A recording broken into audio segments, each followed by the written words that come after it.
अस्सलामु अलैकुम वरहमतुल्लाहि वबरकातुह। अऊज़ु बिल्लाहि मिनश शैतानिर रजीम, बिस्मिल्लाहिर रहमानिर रहीम। रब्बि इश्रह ली सदरी व यस्सिर ली अमरी वहलुल उक़दतम मिन लिसानी यफ़क़हू क़ौली। अल्लाहुम्मा सल्लि अला मुहम्मदिन नबिय्यिल उम्मी व अला आलिहि व सल्लिम तस्लीमा। बेटा, उम्मीद और दुआ करता हूँ आप लोग खैर व आफ़ियत से होंगे, खुशबाश होंगे, ठीक ठाक होंगे, ज़िंदगी अच्छी गुज़र रही होगी, सब खैरियत होगी, सब आफ़ियत होगी।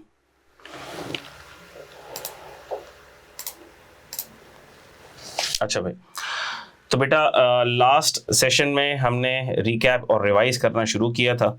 अभी अल्लाह खैर करे। अच्छा, अभी मेरी डिस्कशन हो रही थी दो स्टूडेंट्स के साथ। मैंने अभी एक छोटा सा एक सेशन रिकॉर्ड किया है for the benefit of my students, for benefit of all of my students. दो स्टूडेंट्स के साथ मैंने एक सेशन रिकॉर्ड किया है जिन्होंने अभी सीवी इन्वायरमेंट में CFEP 5 का पेपर दिया और उनका अल्हम्दुलिल्लाह क्लियर हुआ है। तो उनके साथ मैंने काफ़ी सारी चीज़ें डिस्कस की हैं, किस तरह से CV का सॉफ्टवेयर वर्क करता है, उसमें ऑर्डिनेंस में सर्चिंग किस तरह से होती है, और जो दूसरी चीज़ें जो एक स्टूडेंट पर्सपेक्टिव है एग्ज़ामिनेशन का और एग्ज़ाम प्रिपरेशन का और एग्ज़ाम अटेम्प्टिंग का, वो स्टूडेंट पर्सपेक्टिव जो है ना बेटा, ऑर्डिनेंस से भी हम टीच करेंगे। देखो बात सुनो, मैं आपको बताता हूँ थोड़ा सा ज़रा। तो पहले मैं ये बात अपनी एंड कर लूँ। तो वो स्टूडेंट्स की जो वीडियो है इंशाल्लाह ताला वो मंडे को इंशाल्लाह ताला रिलीज़ हो जाएगी। आज मैंने उनसे एक छोटा सा एक इंटरव्यू सेशन टाइप या एक पॉडकास्ट टाइप छोटा सा मैंने उनके साथ कंडक्ट किया है, ताकि आप लोगों को हेल्प मिल सके कि किस तरह से आपने प्रिपरेशन करनी है। सही है।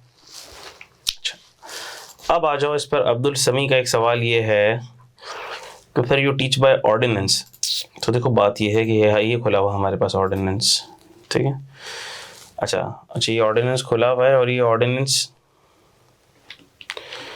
फिर ये ओ स्मॉल क्यों हो गया भाई? अच्छा, ये ऑर्डिनेंस है। अच्छा, और ये ऑर्डिनेंस आपके पास अवेलेबल है। जो लिंक है वो मैं आप लोगों के साथ शेयर कर दूंगा। जो भी रजिस्टर्ड स्टूडेंट्स हैं वो इंशाल्लाह ताला रजिस्टर्ड ग्रुप के अंदर ऐड हो जाएंगे 1 से 2 दिन में। तो मैं आपके साथ ये लिंक शेयर कर दूंगा।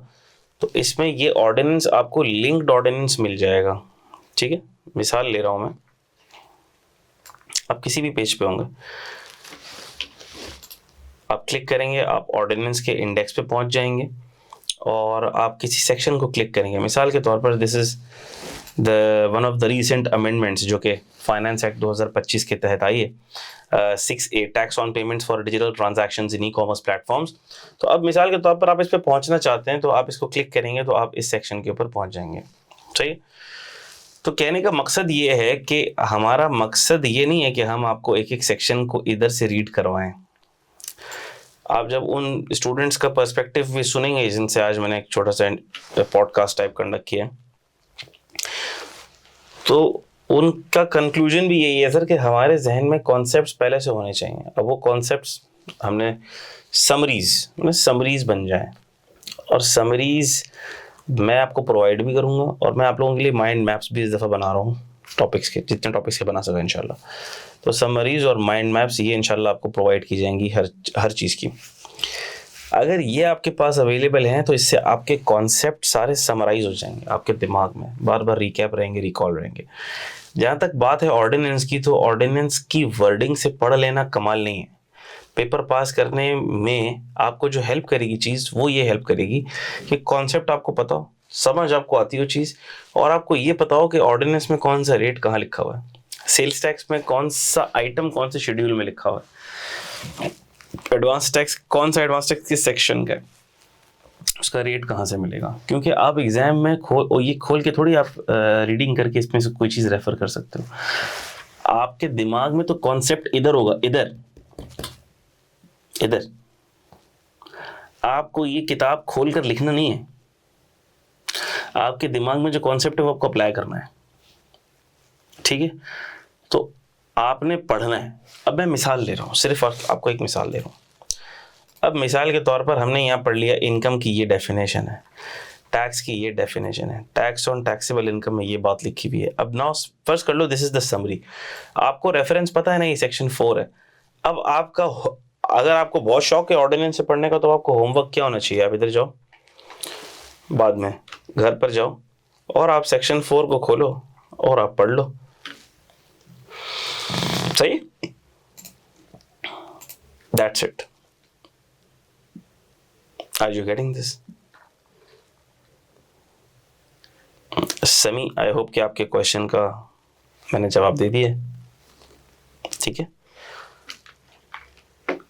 अच्छा भाई, हम अपने डिस्कशन का को कंटिन्यू करते हैं। जो लास्ट जो सेशन था थर्सडे वाले दिन, उसमें एंड में मैं इंतहाई थक गया था और मुझे बहुत ज़्यादा नींद सी आ रही थी, ठीक है। तो मैंने कुछ चीज़ें मैं थोड़ी सी ज़रा रिपीट कर दूं, रिकैप कर दूं। मैं अभी से आप लोगों को ये बता दूं कि कभी कभार ऐसा हो जाता है कि मैं पढ़ा रहा हूँ और मैं थका हुआ हूँ बहुत, क्योंकि आम तौर पर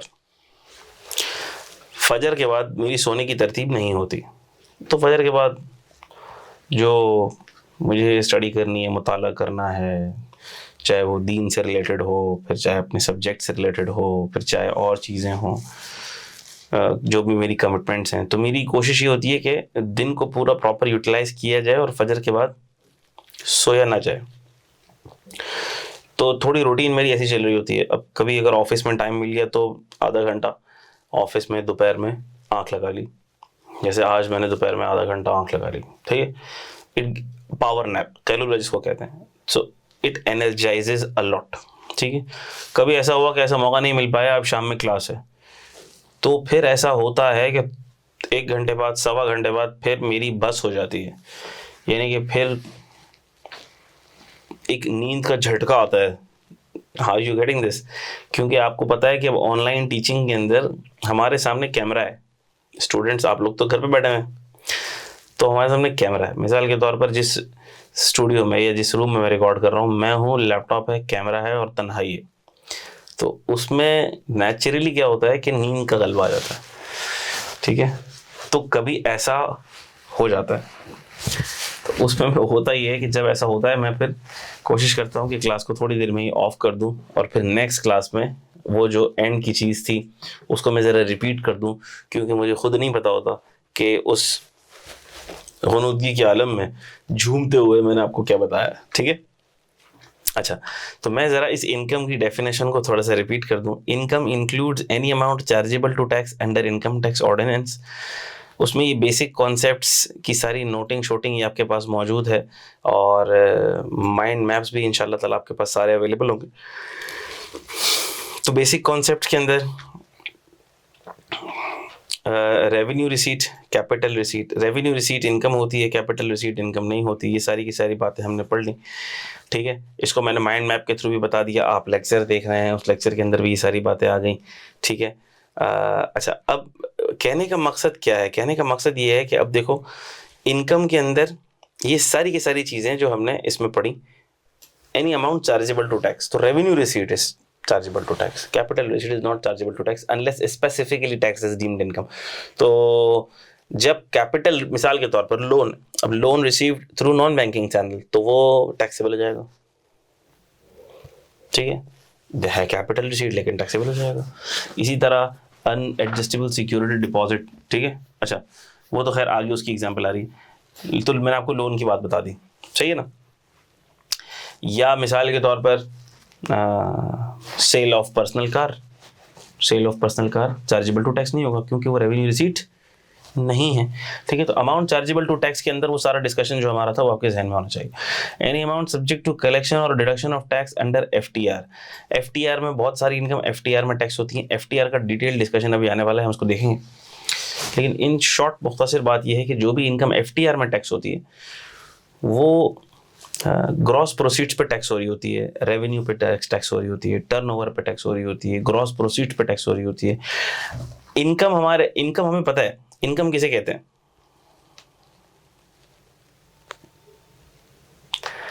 नहीं, सेल ऑफ ऑफिस तो मेरा बच्चा ऑफिस है, बिजनेस का एसेट है, तो वो तो जब बिकेगा तो बिजनेस इनकम में जाएगा, ठीक है। वो हम बिजनेस इनकम में देखेंगे।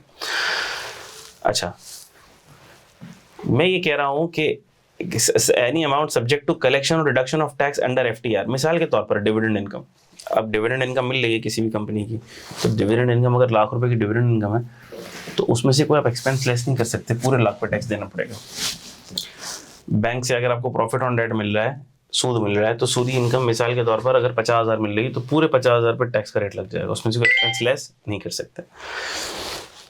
इसी तरह आमतौर पर तो आप बिजनेस इनकम से क्या करते हो, टर्नओवर से अपने कॉग्स और एक्सपेंसेस को लेस करते हो। लेकिन अगर मिसाल के तौर पर एक्सपोर्ट ऑफ सर्विसेज का एक सेक्शन आएगा, चूंकि मैं इतनी डिटेल में अभी नहीं जा रहा हूँ क्योंकि अभी ये सारी बातें आगे आने वाली हैं, अभी मैं सिर्फ इस पॉइंट को मुख्तसरन समझा के आगे बढ़ूंगा। एक्सपोर्ट ऑफ सर्विसेज है, आपने अगर सर्विसेज इंटरनेशनल मार्केट में प्रोवाइड कर दी, आपको पैसे मिल गए, तो अब वो ग्रॉस प्रोसीड्स के ऊपर टैक्स लगता है 1% का, जो कि फुल एंड फाइनल होता है, उसमें से आप एक्सपेंसेस लेस नहीं कर सकते। मिसाल के तौर पर आपका 1 करोड़ रुपए का टर्नओवर है तो 1 करोड़ के ऊपर 1% लग जाएगा, 50 लाख पर 1% लग जाएगा, एक्सपेंसेस लेस आप नहीं कर सकते। तो सर ऐसी ऑर्डिनेंस में बहुत सारी इनकम्स क्या कही गई होंगी कि जिसके ऊपर उन्होंने कहा है कि भैया ये ग्रॉस प्रोसीड्स FTR में टैक्स होंगी, उसमें से आप एक्सपेंसेस लेस नहीं कर सकते जी। और ऐसी अमाउंट्स को स्पेसिफिकली इनकम की डेफिनेशन में डाल दिया गया, क्योंकि बाय नेचर ये इनकम तो नहीं है। इनकम तो क्या होती है, इनकम तो ये होती है कि आप टर्नओवर में से जब एक्सपेंसेस लेस करते हो तो इनकम आती है। लेकिन यहाँ पर स्पेसिफिक सिचुएशन है कि जो FTR वाली इनकम है वहां पर लॉ कहता है कि तुम उसमें से एक्सपेंसेस लेस नहीं कर सकते, एक्सपेंसेस लेस नहीं कर सकते। तो इनकम कैसी हुई, इनकम तो ना हुई। हाँ, इनकम ना हुई तभी हमने जबरदस्ती से इनकम की डेफिनेशन में डाल दिया, ठीक है। Any amount treated as income under the provision under any provision of income tax ordinance, मैंने इसमें आपको काफी मिसालें दी थी।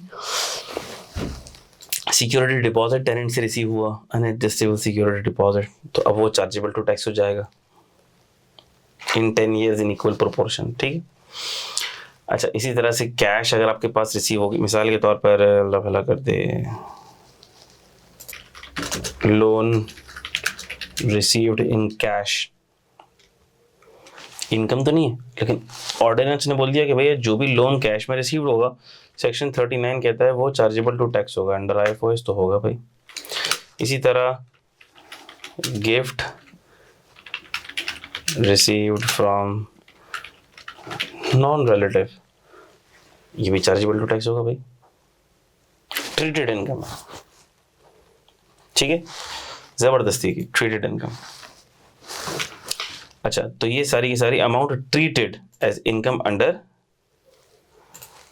जी IFOS में ही टैक्स होंगे। अच्छा, any loss of income, loss of income में मैंने आपको क्या बताया, any loss of income is also the income. अच्छा, क्या मतलब इसका, इसकी 2 एग्जांपल्स हैं। एक तो मैंने आपको बताया कि loss of income is your income. देखा जाए तो देखो, ऑर्डिनेंस में जहां कहीं भी इनकम टैक्स ऑर्डिनेंस की आप बात करोगे ना, मैं इस डब्बे को यहाँ से हटा देता हूं और इधर ले आता हूं नोटिंग्स के अंदर। अच्छा, इनकम टैक्स ऑर्डिनेंस की आप बात करोगे ना, तो जगह जगह इनकम टैक्स ऑर्डिनेंस में आपको ये कॉन्सेप्ट नजर आएगा, एक्चुअल अमाउंट और fair market value whichever is higher will be taxable. इसी तरह रेंट के, जब हम इनकम फ्रॉम प्रॉपर्टी देखेंगे तो वहाँ ये बात होगी कि आप लैंडलॉर्ड हो, जी लैंडलॉर्ड हैं, आपने प्रॉपर्टी रेंट पे दी है, जी प्रॉपर्टी रेंट पे दी है, तो एक्चुअल रेंट कितना मिल रहा है आपको भाई, 80,000 रुपये के हिसाब से साल का 9,60,000 रुपये का रेंट मिल रहा है। लेकिन आपने जो प्रॉपर्टी रेंट पे दी है ये अपने कजन को दे दी है, अपने मार्केट में आप किसी और को देते तो फेयर मार्केट रेंट आपको 1 लाख रुपए पर महीने मिल जाता। फेयर मार्केट रेंट इस प्रॉपर्टी का जो चल रहा है वो 12 लाख चल रहा है, आपने दे दी है 9,60,000 में, टैक्सेबल कितना होगा? लॉ बोलता है whichever is higher will be taxable. Law क्या कहता है? Whichever is higher will be taxable, higher will be taxable. Higher कौन सा है? हमने कहा हायर कौन सा है? हायर है 12 लाख।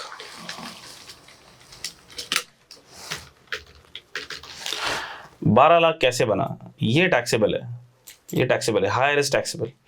तो ये सर टैक्सेबल हुआ कैसे? हमने कहा ये टैक्सेबल ऐसे हुआ, ऐसे आई 12 लाख की अमाउंट। हमने कहा ये 12 लाख का कंपोजिशन कैसा है? ये ऐसा है कि हमने कहा सर एक्चुअल रेंट होना तो एक्चुअल रेंट चाहिए टैक्सेबल। दिमाग तो हमारा ये कह रहा है जो हमें माल मिल रहा है, रोकड़ा हमारी जेब में आ रहा है, वही टैक्सेबल होना चाहिए, विच इज 960,000। लेकिन जो लॉस ऑफ इनकम हमने अपनी खुशी से किया, अपनी मर्जी से किया, हमने अपने कजन को दिया, अपने दोस्त को दिया, मार्केट में किसी को नहीं दिया, तो लॉस ऑफ इनकम हमने कितना किया बोलो? लॉस ऑफ इनकम हमने किया 12 लाख हमें मिल सकते थे, लेकिन हमने 960 में दे दिया। तो हमने लॉस ऑफ इनकम किया मिसाल के तौर पर 240 का, ऐसा ही ना। तो टैक्सेबल क्या हुआ, हमने कहा टैक्सेबल हुआ 960 भी, और जो लॉस ऑफ इनकम हमने किया 240 भी। तो ये जो लॉ का प्रोविजन कहता है ना, एक्चुअल रेंट और fair market rent whichever is higher, तो बेसिकली वो कर क्या रहा होता है, वो इस लॉस ऑफ इनकम को भी बेसिकली टैक्सेबल कर देता है, हायर का पार्ट बना के, whichever is higher covered use करके। तो बेसिकली लॉस ऑफ इनकम जो हो रही है वो भी और इनकम, ठीक होगी बात।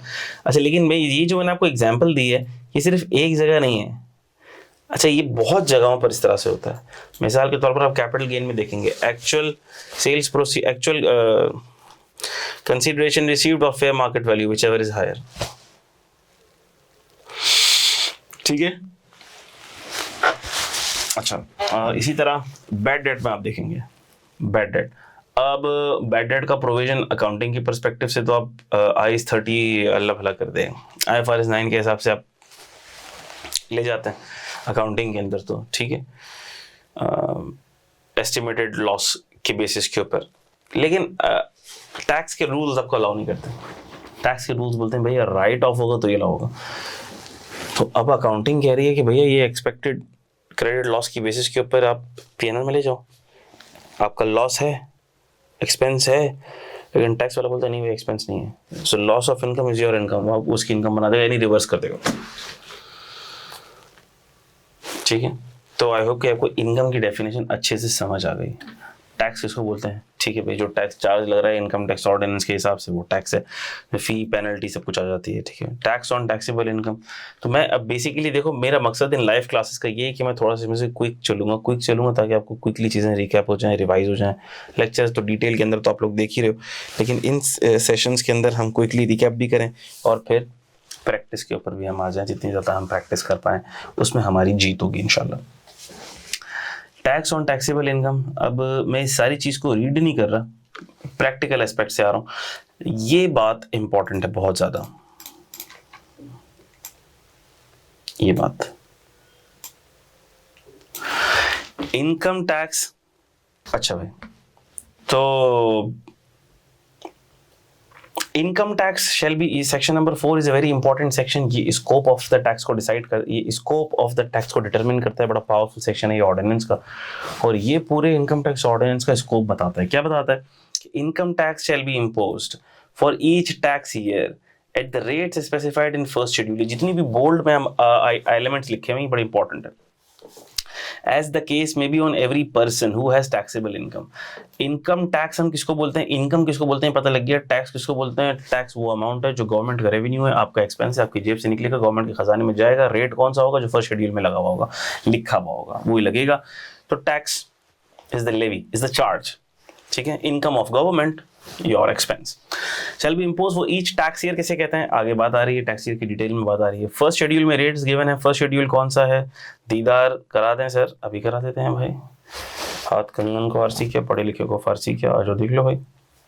फर्स्ट शेड्यूल, सेक्शंस खत्म होंगे, शेड्यूल जाएंगे। फर्स्ट शेड्यूल में रेट्स लिखे हुए हैं, देख सकते हैं आप। First schedule rates of tax, सारे रेट्स इसी के अंदर लिखे हुए होंगे, ठीक है। अब विदहोल्डिंग के भी रेट्स लिखे हुए होंगे, और भी रेट्स, इसमें सारे के सारे रेट्स इसके अंदर लिखे हुए हैं, ठीक है भाई। जो भी रेट आपको मिलेगा वो फर्स्ट शेड्यूल के अंदर मिल जाएगा, ठीक है। वक्तन फवक्तन हम इसको रेफर भी करते रहेंगे, आप भी इसको रेफर करते रहेंगे। अच्छा भाई, ठीक है बेटा। तो ये रेट्स हैं आपके पास, फर्स्ट शेड्यूल में रेट्स हैं। अच्छा भाई, रेट्स की बात हो गई। पर्सन किसे कहते हैं, पर्सन की एक डेफिनेशन है, वो हमारे सामने आ जाएगी। पर्सन के अंदर बहुत सारी तरह के पर्सन हैं, जिसमें हमारे काम के सिर्फ 3 है, इंडिविजुअल, एओपी और कंपनी। इंडिविजुअल की टैक्सेशन और एओपी की टैक्सेशन आपने कुछ सी इंटर में पढ़ी थी, यहाँ पर दोबारा रिकैप होगी। लेकिन सबसे इंपॉर्टेंट टैक्सेशन सी फाइनल के लिए है आपके पास कंपनी की टैक्सेशन, कॉर्पोरेट टैक्सेशन, ठीक है। पर्सन की डेफिनेशन भी आ जाएगी। तो सबसे इंपॉर्टेंट जो अभी हमने चीज देखनी है वो ये 2 चीजें देखनी है। एक टैक्स ईयर को देखना है और एक टैक्सेबल इनकम को देखना है कि हम टैक्सेबल इनकम किसे कह रहे हैं और टैक्स ईयर किसे कह रहे हैं, ठीक है। अच्छा भाई, तो टैक्सेबल नीचे हम जैसे आते हैं तो हमारे पास टैक्स ईयर का एक डिस्कशन शुरू हो जाता है। तो टैक्स ईयर भी हमने देखना है और टैक्सेबल इनकम भी हमें देखनी है। टैक्सेबल इनकम से रिलेटेड एक मुख्तसर सा खाका,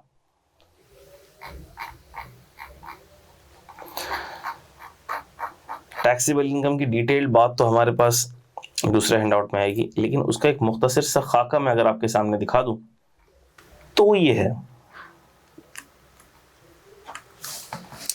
टैक्सेबल इनकम किसे कहते हैं? हम टैक्सेबल इनकम कहते हैं, देखो 5 हेड्स ऑफ इनकम है हमारे पास टैक्स में। Salary, income from property, capital gain, IFOS, business income. ठीक है, ये है हेड्स ऑफ इनकम। अच्छा, फिर एक आती है मखलूक, जिसे हम कहते हैं एग्जेम्प्ट इनकम। वो टैक्सेबल नहीं होती। जो एग्जेम्प्ट इनकम होती है वो किसी हेड में फॉल नहीं करती, हम उसको कहते हैं एग्जेम्प्ट इनकम। सर लेकिन वो एग्जेम्प्ट इनकम तो एग्रीकल्चरल इनकम है, और एग्रीकल्चरल तो किसी का बिजनेस हो सकता है, तो बिजनेस इनकम में क्यों हम इसको क्लासीफाई नहीं करते? नहीं करते। लॉ कहते हैं भाई एग्जेम्प्ट इनकम किसी हेड का पार्ट नहीं बनेगी, एफटीआर इनकम किसी हेड का पार्ट नहीं बनेगी। हमने कहा ठीक है, अच्छा है, नहीं बनाएंगे सर। तो ये 5 हेड्स ऑफ इनकम आ गए। अभी 5 हेड्स ऑफ इनकम की इनकम कैसे निकलती है? मिसाल के तौर पर बिजनेस इनकम है, बिजनेस इनकम में रेवेन्यू है, रेवेन्यू में से आपने एक्सपेंसेस लेस किए, आपके पास इनकम आ गई। अकाउंटिंग में आप बहुत पढ़ते हैं, रेवेन्यू में से सर कॉग्स लेस किया, एक्सपेंसेस लेस किए, इनकम आ गई। तो basically this is the income, bottom line जो एक्सपेंस लेस करने के बाद आती है। दिस इज नॉट इनकम, ये तो टॉप लाइन है। हाँ, लेकिन कुछ केसेस में ये टॉप लाइन टैक्स होती है। जैसे मैंने होता है एक्सपोर्ट ऑफ सर्विसेज में ग्रॉस रिसीट्स टैक्सेबल होती हैं, उसमें से आप एक्सपेंसेस को लेस नहीं कर सकते, वो इनकम एफटीआर में चली जाती है, वो भी किसी हेड में फॉल नहीं करती।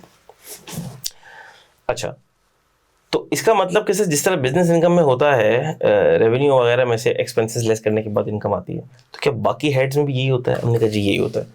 आईएफओएस में भी, सीजी में भी, आईएफपी में भी सैलरी के अंदर आप एक्सपेंसेस लेस नहीं कर सकते, देख सकते हैं आप।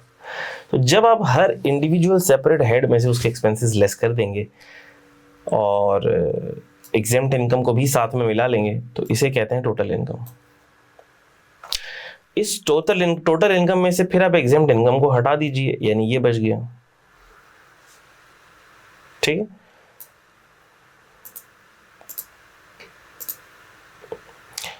यानी ये बच गया,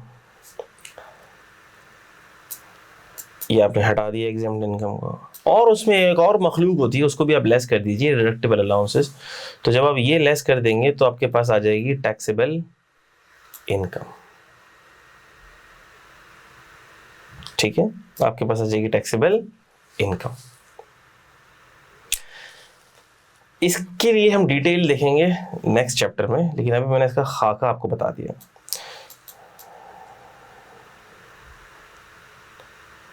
ठीक है भाई। अच्छा, अब आप आ जाएं, अल्लाह भला कर दे, टैक्स ईयर पे। तो टैक्स ईयर की डिस्कशन हम स्टार्ट करेंगे आफ्टर नमाज ब्रेक। ठीक है, नमाज का ब्रेक लेंगे, नमाज के बाद हम टैक्स ईयर की डिस्कशन को स्टार्ट करेंगे इंशाल्लाह ताला। थैंक यू, अस्सलाम वालेकुम। तो बेटा हमारी बात ये चल रही थी कि सेक्शन नंबर 4 ये पूरे ऑर्डिनेंस के स्कोप को डिफाइन करता है, पूरे ऑर्डिनेंस के स्कोप को ले डाउन करता है।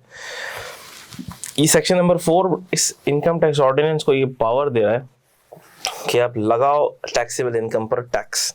ठीक है, देखो नाम इसका टैक्स ऑन टैक्सेबल इनकम, लगाओ आप जिसकी भी टैक्सेबल इनकम देखो उसको टैक्स लगा दो। अच्छा भाई, कैसे लगा दो? Income tax shell be impose for each tax year. जाहिर सी बात है, कोई रेफरेंस पीरियड होना चाहिए, उस रेफरेंस पीरियड की इनकम के हिसाब से ही टैक्स लगेगा। जो फर्स्ट शेड्यूल में रेट है हर पर्सन पर लगाओ। पर्सन मैंने को बताया कि इंडिविजुअल यूपी, कंपनी ही 3 मेन पर्सन है, बाकी उसके अलावा फेडरल गवर्नमेंट आ जाती है, फॉरेन गवर्नमेंट आ जाती है, political subdivision of foreign government आ जाती है, पब्लिक इंटरनेशनल ऑर्गेनाइजेशन है। लेकिन मेन जो हमारे पास पर्सन है वो इंडिविजुअल यूपी कंपनी, जिसकी टैक्सेशन हम लोग पढ़ रहे होते हैं। टैक्सेबल इनकम का मैंने एक आइडिया खाका दे दिया, अगले चैप्टर में ये बात तफसील से आ रही है। ठीक है, अच्छा टैक्स ईयर को समझते हैं, क्योंकि हम इनकम को डिटरमिन करेंगे from perspective of a period. जैसे अकाउंटिंग ईयर होता है, अकाउंटिंग ईयर के हिसाब से अकाउंटिंग इनकम को डिटरमिन करते हैं। और ईयर का मकसद क्या होता है? मिसाल के तौर पर एक रेफरेंस पीरियड को डिटरमिन करना जिसके तहत इनकम कैलकुलेट होगी, ताकि फिर हम कंपनी टू कंपनी उसको कंपेयर भी कर सकें। हम एक स्पेसिफाइड पीरियड में कंपनी की प्रॉफिट एंड लॉस को कैलकुलेट कर सकें, हम उसको प्रायर पीरियड से कंपेयर कर सकें, इंडस्ट्रीज से कंपेयर कर सकें, ठीक है।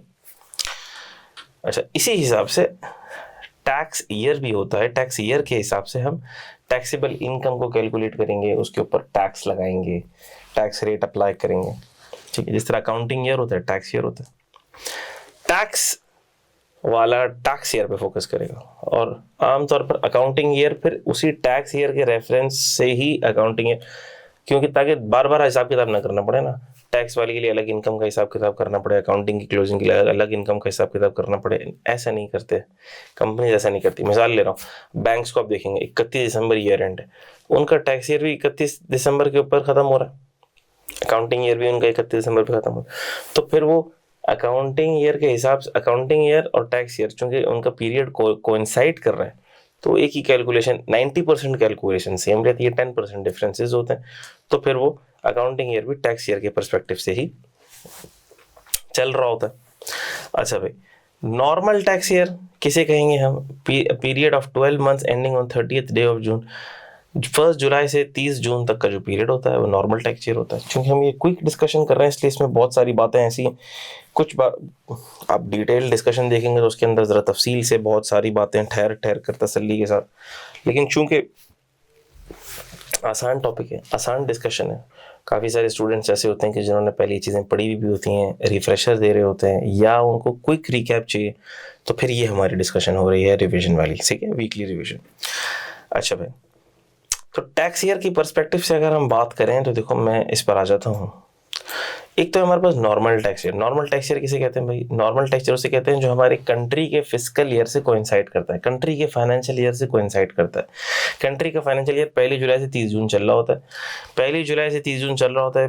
1 जुलाई से मिसाल ले रहा हूँ, 1 जुलाई 25 को एक टैक्स ईयर शुरू होगा, कंट्री का फाइनेंशियल ईयर शुरू होगा, कंट्री का फाइनेंशियल ईयर शुरू होगा, और इंडिविजुअल एओपी कंपनी का टैक्स ईयर शुरू हो जाएगा, ठीक है।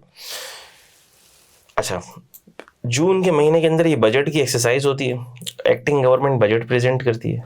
बजट के अंदर कितना रेवेन्यू कलेक्शन होनी है, इनकम टैक्स से, सेल टैक्स वगैरह से टारगेट क्या होने है, और उन टारगेट को पूरा करने के लिए लॉ में सेक्शंस में क्या क्या अमेंडमेंट करनी है वो आ जाता है। फिर वो जो बिल है वो अप्रूव हो जाता है नेशनल असेंबली से, और वो लॉ का हिस्सा, लॉ का पार्ट बन जाता है फाइनेंस एक्ट की सूरत में। फाइनेंस एक्ट अगर मिसाल के तौर पर 2025 में अप्रूव होता है तो हम कहते हैं फाइनेंस एक्ट 2025, जो 30 जून 2026 वाले टैक्स ईयर के लिए एप्लीकेबल है। यानी ये फाइनेंस एक्ट इस नॉर्मल टैक्स ईयर 26 के लिए एप्लीकेबल है, ठीक है।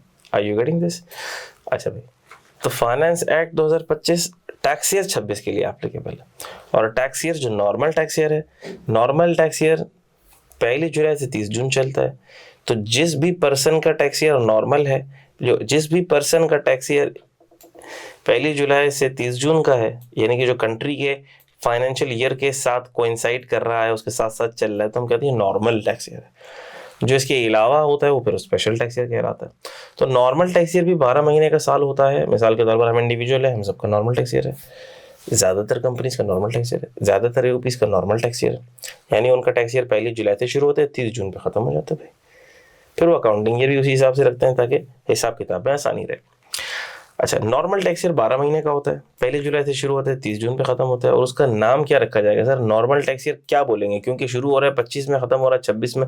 25 बोल रहे मेरा नाम रखो, 26 बोल रहे मेरा नाम रखो, नाम रखेंगे किसका? हमने कहा ये देखा जाएगा कि ये जो नॉर्मल टैक्स ईयर है ये एंड किस कैलेंडर ईयर में एंड हो रहा है। तो हमने कहा ये किस कैलेंडर ईयर में एंड हो रहा है सर? ये कैलेंडर ईयर 1 जनवरी 26 से 31 दिसंबर 26 के कैलेंडर ईयर 26 के अंदर एंड हो रहा है। यकीन ना आए तो आप देख भी सकते हैं,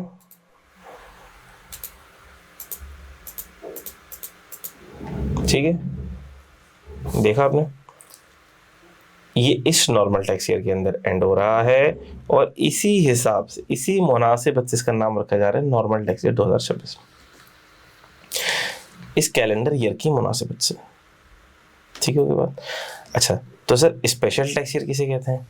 स्पेशल टैक्स ईयर भी 12 महीने का ही साल होता है, लेकिन वो 30 जून के अलावा कहीं ख़त्म हो रहा होता है। मिसाल के तौर पर कोई कंपनी है, या कोई इंडिविजुअल है, या कोई एओपी है, एओपी मतलब पार्टनरशिप फर्म, जॉइंट वेंचर्स वगैरह, डिटेल बाद में आ जाएगी।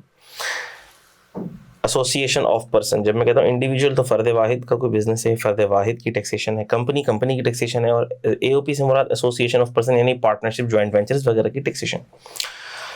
अच्छा, 1 अक्टूबर से मिसाल के तौर पर अगर किसी का टैक्स ईयर शुरू हो रहा है और 30 सितंबर को ख़त्म हो रहा है, तो है ये भी 12 महीने कई साल, लेकिन ये 1 जुलाई से 30 जून पर इसका टैक्स ईयर एंड नहीं हो रहा, इसका हो रहा है 30 जून के अलावा किसी भी टाइम पर टैक्स ईयर इसका एंड हो रहा है। तो हम इसे कहते हैं स्पेशल टैक्स ईयर, जो हो तो 12 महीने का साल, लेकिन 30 जून के अलावा कहीं उसका ईयर एंड फॉल कर रहा है, टैक्स ईयर फॉल कर रहा है, टैक्स ईयर एंड फॉल कर रहा है, हम कहेंगे स्पेशल टैक्स ईयर है, स्पेशल टैक्स ईयर है। तो सर स्पेशल टैक्स ईयर है, स्टार्ट 25 में हो रहा है, एंड 26 में हो रहा है, इसको नाम क्या दें? 25 कह रहा है मेरा नाम रखो, 26 कह रहा है मेरा नाम रखो, हमने नाम क्या रखा? हमने कहा रुक जाओ, नाम इतनी आसानी से नहीं डिसाइड होगा। नाम डिसाइड करने के लिए आपको ये देखना पड़ेगा कि ये जो ईयर एंड है 30 सितंबर 26, ये किस नॉर्मल टैक्स ईयर के ब्रैकेट में फॉल कर रहा है। अच्छा, नॉर्मल टैक्स ईयर का ब्रैकेट ऐसे बनाएंगे आप, 1 जुलाई से 30 जून वाला ब्रैकेट बनेगा, सही। तो हमने कहा 30 सितंबर किस नॉर्मल टैक्स ईयर की ब्रैकेट में फॉल कर रहा है, तो हमने कहा टाइमलाइन हमने ड्रॉ करी है सर, वो 1 जुलाई 2026 से 30 जून 2027 ये वाला जो टैक्स ईयर है इसके ब्रैकेट में फॉल कर रहा है, इसकी टाइमलाइन में फॉल कर रहा है। देख भी सकते हैं हम, ठीक है, देख भी सकते हैं 30 सितंबर 2026 जो है वो 1 जुलाई 26 से 30 जून 27 वाले ब्रैकेट में फॉल कर रहा है। तो हमने कहा अगर तो ये और इस नॉर्मल टैक्स ईयर का नाम क्या है वो मैंने ऊपर सिखा दिया आपको। नॉर्मल टैक्स ईयर का नाम डिसाइड करने के लिए आपको ये देखना पड़ेगा कि वो ख़त्म किस कैलेंडर ईयर में हो रहा है, जिस कैलेंडर ईयर में ख़त्म हो रहा होगा वही नाम उसका पड़ जाएगा। तो हमने कहा सर अब ये स्पेशल टैक्स ईयर ख़त्म हो रहा है किस नॉर्मल टैक्स ईयर के ब्रैकेट में, हमने कहा नॉर्मल टैक्स ईयर 27 के ब्रैकेट में। तो हमने कहा कि फिर इस स्पेशल टैक्स ईयर का नाम भी नॉर्मल टैक्स ईयर की मुनासिबत से रखा जाएगा, स्पेशल टैक्स ईयर 2027 क्यों रखा जाएगा, ऐसा उसूल क्यों बनाया आपने, ये मैं आपको थोड़ी देर में बताता हूँ, बल्कि मैं बता भी चुका हूँ। बात यह है कि फाइनेंस एक्ट 2025 एप्लीकेबल होगा टैक्स ईयर 2026 पे। तो अगर हमें ये पता करना है कि ये जो टैक्स ईयर ख़त्म हो रहा है, यहाँ ये टैक्स ईयर ख़त्म हो रहा है, इस पर कौन से फाइनेंस एक्ट के रेट्स लगेंगे, इस पर कौन सा फाइनेंस एक्ट एप्लीकेबल होगा, इस पर कौन सा फाइनेंस एक्ट अपनी इजारादारी कायम करेगा, तो हम कह रहे हैं कि भैया ये फाइनेंस एक्ट कौन सा होगा, ये देखना पड़ेगा आपको कि ये कौन सा स्पेशल टैक्स ईयर है। अगर ये स्पेशल टैक्स ईयर 2027 है तो इस पर फाइनेंस एक्ट 2026 लगेगा एक पीछे। अगर टैक्स ईयर 26 है तो फाइनेंस एक्ट क्या लग रहा है, देखो 25। तो अगर टैक्स ईयर 27 है तो फाइनेंस एक्ट लगेगा 2026 वाला। Are you getting this? तो ये डिटरमिन करने के लिए कि इस स्पेशल टैक्स ईयर पर रेट कौन सा लगेगा, क्योंकि सर अगर एक कंपनी है उसका स्पेशल टैक्स ईयर ये है, उसने अपना पीएनएल बनाया, टैक्स का पीएनएल, अकाउंटिंग का पीएनएल बना लिया उसने, अब प्रॉफिट आ गया उसका 50 लाख रुपए, वो सोच रही है कि भैया टैक्स रेट कौन सा लगेगा।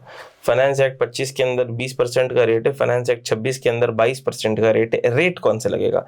तो हमने कहा भैया आपका ये देखा जाएगा कि जो आपका ईयर खत्म हो रहा है ये कौन से टैक्स ईयर में फॉल कर रहा है। हमने जब तहकीक की तो पता लगा वो स्पेशल टैक्स ईयर 27 में फॉल कर रहा है। तो हमने कहा 27 स्पेशल टैक्स ईयर 27 में फॉल कर रहा है, तो 27 से -1 कर दो, फाइनेंस एक्ट 2026 आप पर एप्लीकेबल है। फाइनेंस एक्ट 2026 में 22% का रेट है, आपकी सेहत पर 22% अप्लाई होगा, आप पर 22% अप्लाई होगा। Simple as easy as that. बातें समझ आ गई। तो सर ये इतनी बड़ी कहानी करनी पड़ेगी हमें, जैसे स्पेशल टैक्स ईयर है। अब स्पेशल टैक्स ईयर का एंड देखें कि स्पेशल टैक्स ईयर का एंड किधर फॉल कर रहा है, स्पेशल टैक्स ईयर का एंड किस नॉर्मल टैक्स ईयर की बैंड बनाएं, फिर बैंड बजाएं, फिर पता करें कि ये स्पेशल टैक्स ईयर किस नॉर्मल टैक्स ईयर की ब्रैकेट में फॉल कर रहा है, फिर ये नाम दें। ये लंबा चौड़ा काम नहीं हो गया, कोई शॉर्टकट है? हमने कहा जी शॉर्टकट है, ये रहा शॉर्टकट। आप ये देख लो कि जो स्पेशल टैक्स ईयर है वो उसका एंड किस नॉर्मल टैक्स ईयर के बैंड में फॉल कर रहा है। अगर वो उसका जो एंड है वो किस मंथ के ब्रैकेट में फॉल कर रहा है। अगर वो जुलाई से दिसंबर के ब्रैकेट में फॉल कर रहा है, देखो ये जुलाई से दिसंबर के ब्रैकेट में फॉल कर रहा है, आंसर इज यस, सितंबर है, जुलाई से दिसंबर के ब्रैकेट में फॉल करेगा। तो हमने कहा सर इसका टैक्स ईयर पता करने के लिए जो इसका कैलेंडर ईयर है इसमें +1 कर दीजिए। और अगर तो ये जैन से जून में इसका टैक्स ईयर एंड फॉल कर रहा है, मंथ अगर जैन से जून वाला है तो हमने कहा जो कैलेंडर ईयर है वही टैक्स ईयर हो जाएगा। मिसाल के तौर पर अगर मैं आपसे ये कह दूं कि ये टैक्स ईयर है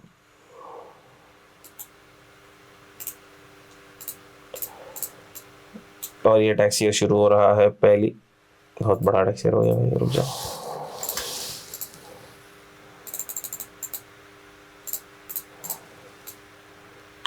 मैं आपसे कहूं कि ये टैक्स ईयर शुरू हो रहा है 1 अप्रैल 2028 और ये ख़त्म होगा 31 मार्च 2029। तो हमने कहा ये क्या स्पेशल टैक्स ईयर है? जी सर बिल्कुल स्पेशल टैक्स ईयर है। क्यों स्पेशल टैक्स ईयर है भाई? हमने कहा इसलिए स्पेशल टैक्स ईयर है क्योंकि इसका ईयर एंड 30 जून पर नहीं हो रहा, 31 मार्च पर हो रहा है। बहुत अच्छी बात है। तो ये स्पेशल टैक्स ईयर, बात तो आपने बिल्कुल ठीक करी। लेकिन सर ये स्पेशल टैक्स ईयर कौन सा है? नाम तो बता दें। हमने कहा ये बता दो कि इसका जो मंथ ऑफ ईयर एंड है ये जुलाई से जून है या जुलाई से दिसंबर है या जैन से जून में फॉल कर रहा है। हमने कहा जैन से जून में फॉल कर रहा है, तो हमने कहा जो कैलेंडर ईयर होगा वही टैक्स ईयर होगा।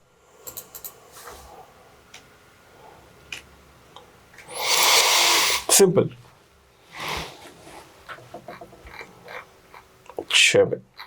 ये बातें हो गई।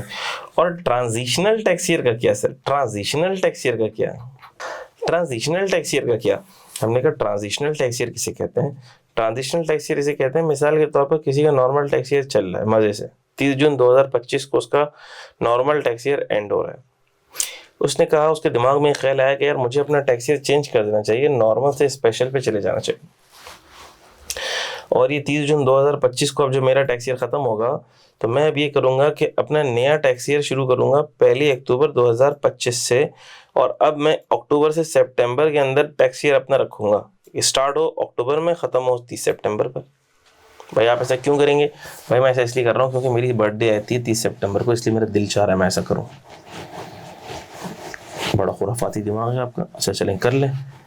क्या ऐसा हो सकता है सर कि अपनी मर्जी से हम जो चाहें कर लें, टैक्स ईयर चेंज कर लें? तो हम देखेंगे अभी ऐसा मुमकिन नहीं है। टैक्स ईयर चेंज करने के लिए आपको कंपेलिंग नीड शो करनी पड़ती है। तो चलो अभी इसने टैक्स ईयर चेंज कर लिया 30 जून से 1 अक्टूबर, 30 जून के बाद 30 जून को इसका टैक्स ईयर खत्म हुआ, ये इसका टैक्स ईयर खत्म हुआ, ये टैक्स ईयर खत्म हुआ, और अगला टैक्स ईयर कब शुरू हो रहा है भाई? 1 अक्टूबर को शुरू हो रहा है। तो इन दो ब्लैक नुक्तों के बीच में ये जो है पीरियड, ये जो इतना बड़ा ऑरेंज पीरियड है, हमने कहा सर ये जो ऑरेंज पीरियड है ये तो ना पुराने वाले फुल ईयर में फॉल करेगा ना नए वाले फुल ईयर में फॉल करेगा, तो सर ये तो बेचारा यतीम रह जाएगा। ये ना उसके हिसाब में आया, ये ना उसके हिसाब में आया, तो हमने कहा अच्छी बात है सर, हिसाब में नहीं आया तो टैक्स वाले को गोली करा देंगे, टोपी करा देंगे, हम उसका इसकी इनकम पे टैक्स नहीं देंगे। नहीं, टैक्स वाला इतना बेवकूफ़ नहीं है। टैक्स वाला कह रहा है कि ये ट्रांजिशनल टैक्स ईयर है, पिछले फुल टैक्स ईयर और न्यू टैक्स ईयर के बीच का हिस्सा, जो कि पिछले फुल टैक्स ईयर के एंड से शुरू हो रहा है और नए टैक्स ईयर के शुरू होने पे ख़त्म हो रहा है। ये ट्रांजिशनल टैक्स ईयर है, ये लेस देन 12 मंथ्स का ही होगा हमेशा। इसका अलग से रिटर्न बनेगा, इसकी अलग से इनकम फाइल होगी। तो हमने कहा सर इसका इनकम का रिटर्न जो बनेगा उस पर रेट कौन से लगेंगे, कौन से फाइनेंस एक्ट के रेट लगेंगे?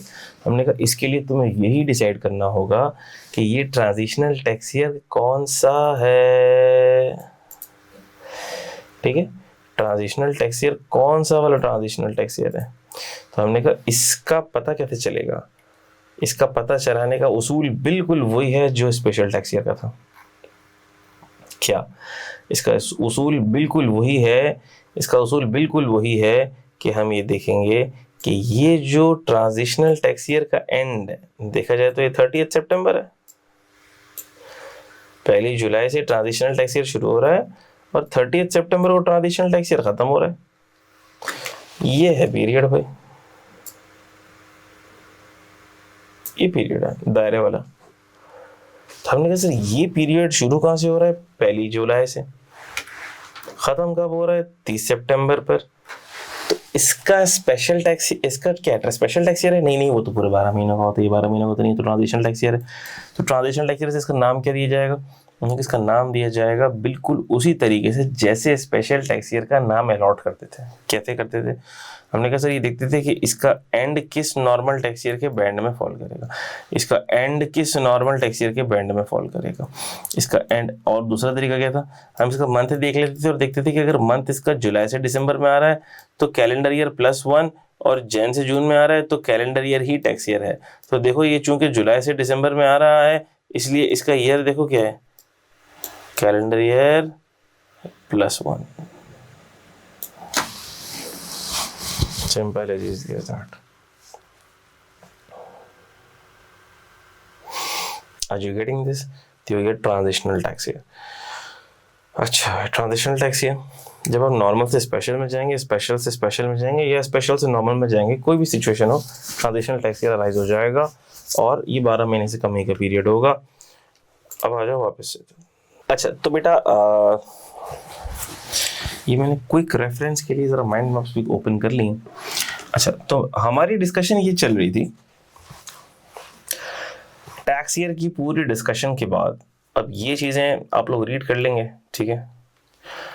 Special tax year, special tax year के अंदर हम ये देख लेते हैं कि स्पेशल टैक्स ईयर मैन्युफैक्चरिंग, जो शुगर मैन्युफैक्चरिंग कंपनीज होती हैं उनका स्पेशल टैक्स ईयर 1 अक्टूबर से 30 सितंबर होता है। नो इशू बेटा, कोई मसले की बात नहीं है। अच्छा जो शुगर मैन्युफैक्चरिंग कंपनीज होती हैं उनका टैक्स ईयर 1 अक्टूबर से 30 सितंबर। राइस एक्सपोर्टर्स इंश्योरेंस कंपनीज 1 जनवरी से 31 दिसंबर। Cotton ginners, rice king oil mills 1 सितंबर से 31 अगस्त, और या शाउल्स मैन्युफैक्चरर का 1 अप्रैल से 31 मार्च। ये स्पेशल टैक्स ईयर होता है। इसकी हमने सारी डिटेल में बात कर ली। ट्रांजिशनल टैक्स की हमने बात कर ली। सर क्या ये चेंज इजीली हो जाता है, जिसको जो मर्जी चाहे वो अपना नॉर्मल से स्पेशल, स्पेशल से स्पेशल या स्पेशल से नॉर्मल करवा ले? लेकिन नहीं, चेंज ऐसे नहीं होता। तब तक चेंज नहीं होता जब तक कोई कंपेलिंग नीड ना हो, अशद ज़रूरत ना हो। कमिश्नर को ऐसा पागल नहीं बैठा हुआ कि उसने, आप बोलोगे मुझे ख्वाब में आया मेरा टैक्स ईयर मुझे नॉर्मल से स्पेशल करना है क्यों, और मैं चाहता हूँ कि ये टैक्स ईयर चेंज हो जाए 1 अक्टूबर से 30 सितंबर हो जाए क्योंकि 30 सितंबर को मेरी बर्थडे आती है, मेरा लकी ईयर हो जाएगा। और जो आप लेक्चर्स रेफर करेंगे मैंने उसमें बताया भी है कि आमतौर पर चेंज ऑफ टैक्स ईयर का एक ही रीज़न रहता है कि अगर तो ग्रुप ऑफ कंपनीज हैं, पेरेंट का ईयर एंड कुछ और है, सब्सिडरी का ईयर एंड कुछ और है, तो अब सब्सिडरी रिक्वेस्ट करती है टैक्स वाले को, भैया मेरा स्पेशल कर दो ताकि पेरेंट से ईयर एंड कोइंसाइड हो जाए, ताकि कंसोलिडेशन में आसानी हो। मैं जब अपने फाइनेंशियल स्टेटमेंट्स बनाऊँ तो वो पेरेंट उसको आसानी से कंसोलिडेट कर ले। या पेरेंट बोले कि भैया आप मेरा सब्सिडरी के जो ईयर एंड है उसके साथ कोइंसाइड कर दीजिए, डिफरेंट ईयर एंड है, ताकि हम कंसोलिडेशन में हमें आसानी हो सके, हमें बार बार क्लोजिंग्स ना करनी पड़े, ठीक है। तो इसमें क्या होगा, चेंज ऑफ टैक्स ईयर के अंदर हमें कमिश्नर को अप्लाई करना पड़ेगा, उसको रीज़न देना पड़ेगा, ठीक है, अप्लाई करना पड़ेगा कमिश्नर को,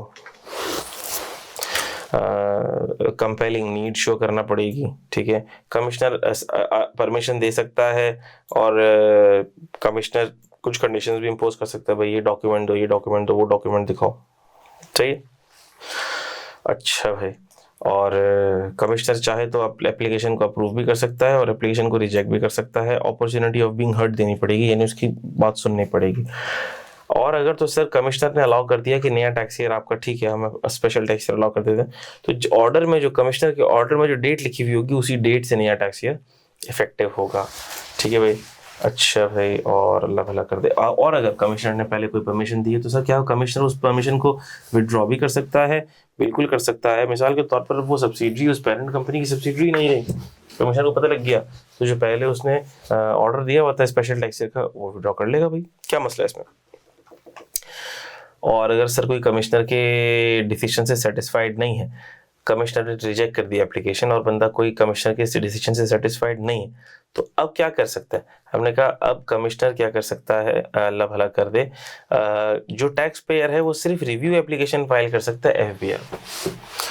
कमिश्नर के खिलाफ आप अपील में नहीं जा सकते, यानी कि जुडिशियल हिरार्की को अब आप फॉलो नहीं कर सकते।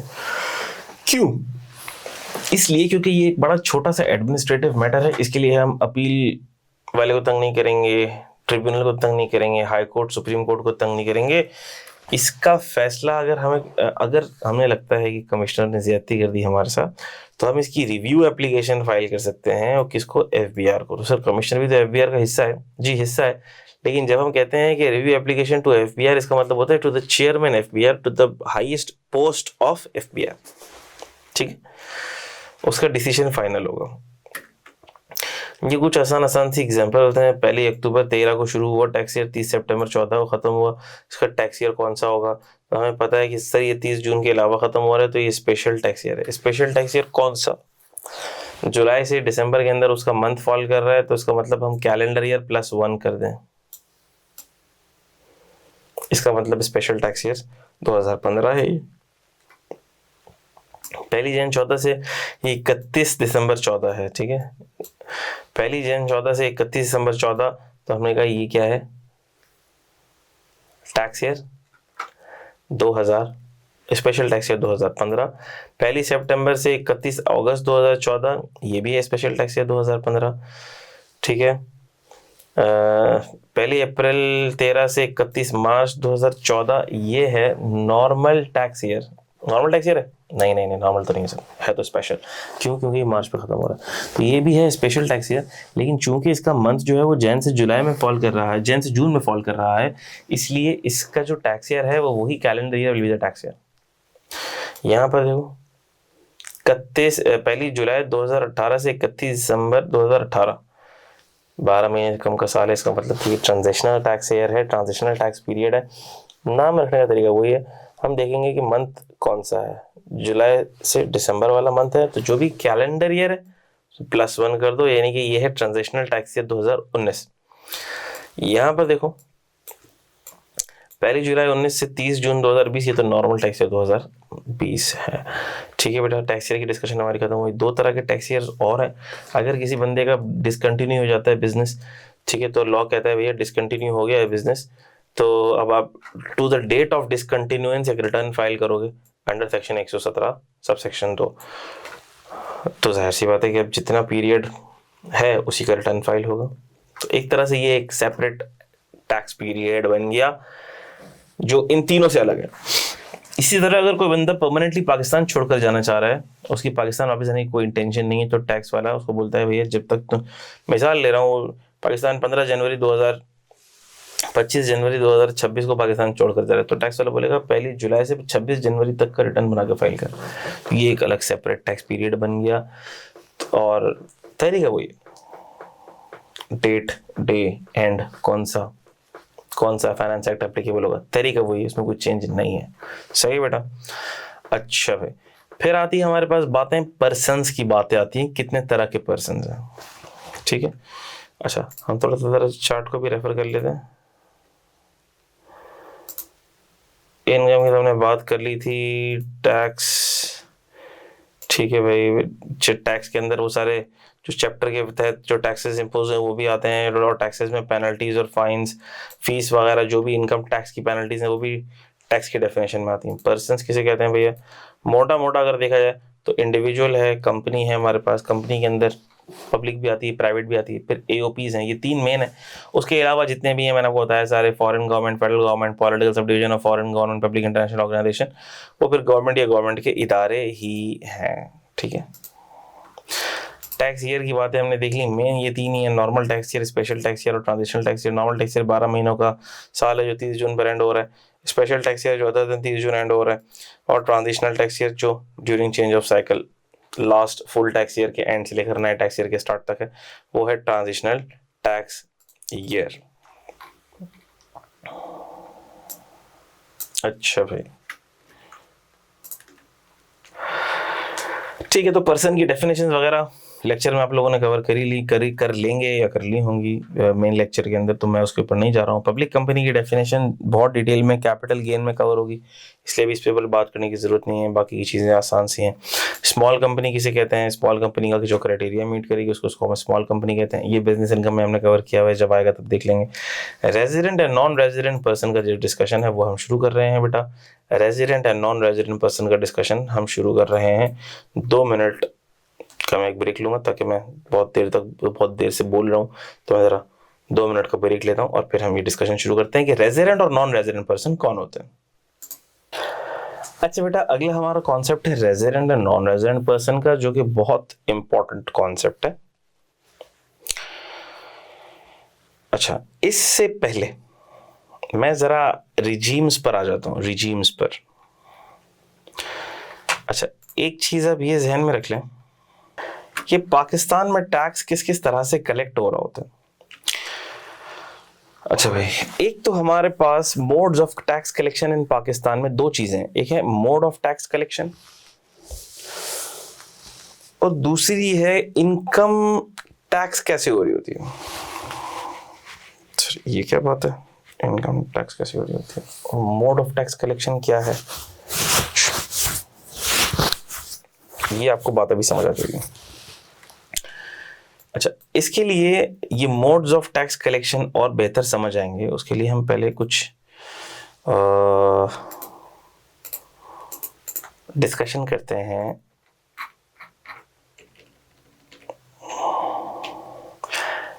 टैक्स रिजीम्स का तफसीली तो आप देख लेंगे इंशाल्लाह ताला, जब जो डिटेल लेक्चर्स हैं उसके अंदर तफसीली डिस्कशन आप देख लेंगे टैक्स रिजीम्स का। मैं इसमें मुख्तसरन दरिया को कूजे में बंद करने की कोशिश करता हूँ। टैक्स रिजीम से हमारी क्या मुराद है?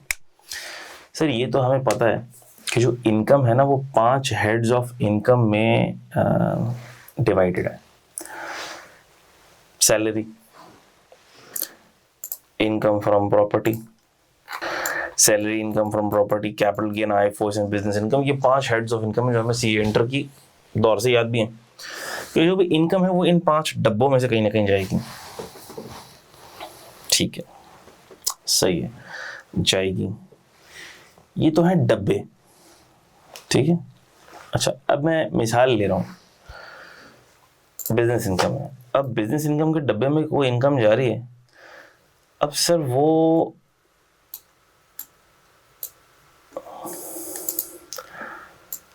एनटीआर में टैक्स होगी या वो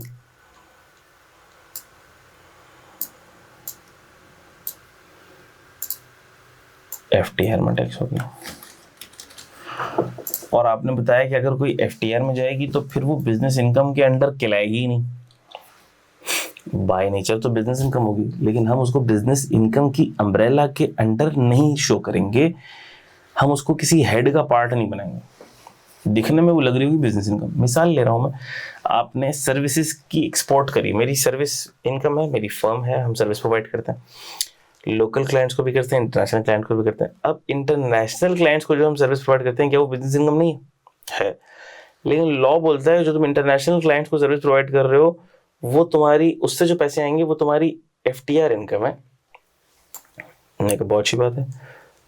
तो जैसे ही हम बोलते हैं ये एफटीआर इनकम है तो देखा जाए तो बिजनेस इनकम, लेकिन वो बिजनेस इनकम के अम्ब्रेला से निकल जाती है। कहाँ जाती है सर? इन 5 में से फिर कहाँ जाती है? कहीं नहीं जाती, वो टैक्सेबल इनकम में से ही निकल जाती है, अलग से टैक्स होती है वो। यानी हम उसको टैक्सेबल इनकम के घराने का पार्ट ही नहीं बनाएंगे। जैसे एग्जाम्प्ट इनकम को हमने दिखाया और फिर कटा दिया, निकाल दिया, यानी टैक्सेबल इनकम के घराने का पार्ट नहीं बनाया।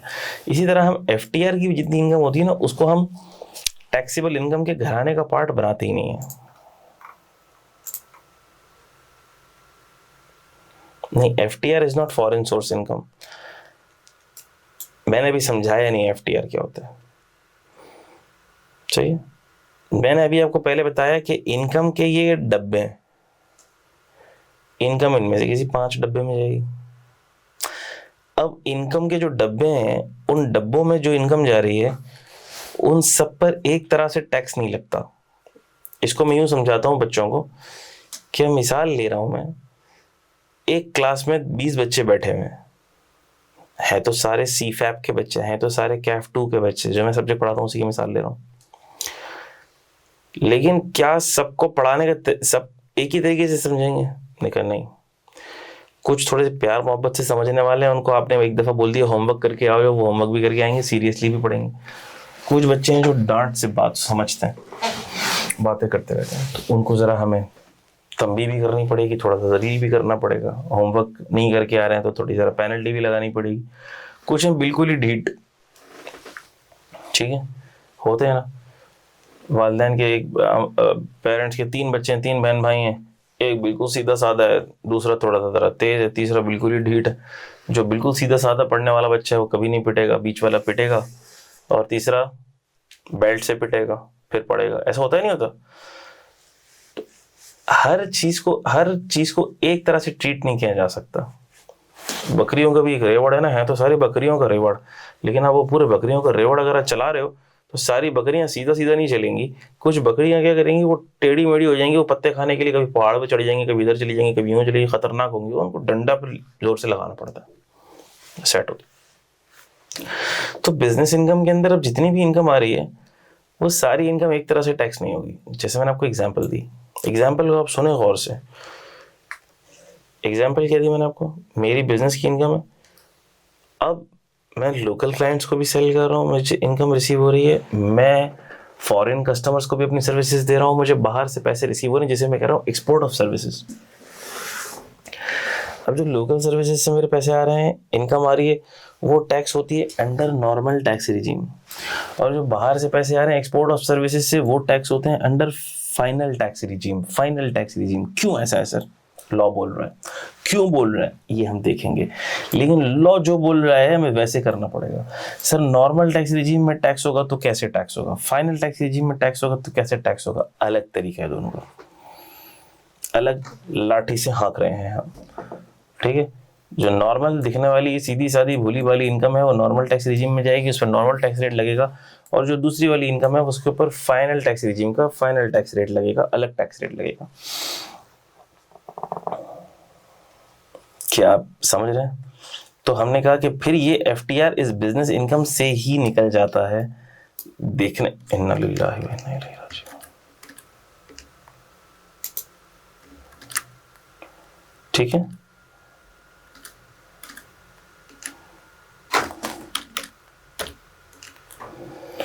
तो हमने कहा कि फिर ये किसी भी हेड ऑफ इनकम का पार्ट नहीं बनता, ये अलग हो जाता है, इसको मैंने रेड कर दिया, सही। तो एक तो है हेड्स ऑफ इनकम, और फिर दूसरा है ways of taxing any income. ये हेड्स ऑफ इनकम तो डब्बे हैं, ठीक है, डब्बे। मिसाल ले रहा हूँ आपको, आईएफओएस के अंदर ऐसी इनकम होगी जो नॉर्मल टैक्स रिजीम में जारी होगी, और आईएफओएस के अंदर ऐसी इनकम होगी जो एफटीआर में जारी होगी। हाँ, जब वो एफटीआर में जाएगी तो हम उसको आईएफओएस की अम्ब्रेला में काउंट नहीं करेंगे, लेकिन ओरिजिनली तो उसी घर का फर्क थी ना, उसको टैक्स करने का तरीका एफटीआर हो गया, तो वो फिर अलग हेडिंग के अंडर क्लासिफाई होना शुरू हो गई। तो सर ये जिस लाठी से हाँकना है, ये किस लाठी से किसको हाँकना है? यानी कि अगर मैं आपसे ये कहूं कि एक ही हेड में डिफरेंट रिजीम्स में इनकम जा रही है तो क्या जा सकती हैं? जी जा सकती हैं। ये हेड उनका घर, 3 बच्चे एक घर में रह रहे हैं, घर उनका एक ही है, लेकिन तीनों को ट्रीट करने का तरीका अलग। चाइल्ड 1 सीधा साधा मासूम भोला भाला पढ़ने लिखने वाला, अम्मा की डांट भी नहीं सुनेगा कभी। दूसरा थोड़ा शैतान, पिटाई भी होगी। तीसरा इंतहाई खतरनाक, डंडे से भी पिटाई होगी उसकी। क्या ये बात आपकी समझ आ रही है? अच्छा भाई, तो हेड्स ऑफ इनकम और रिजीम्स, इसमें आपने मिक्सअप नहीं करना चीज़ों को। हेड्स ऑफ इनकम ये 5 हैं, टैक्स रिजीम क्या है? वेज या methods of taxing any income. चलो वो कितने हैं सर?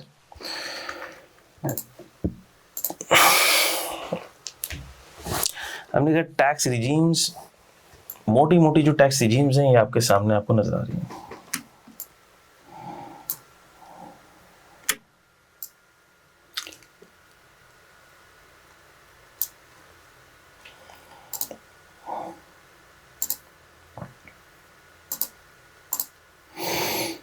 ये हैं सारी टैक्स रिजीम्स।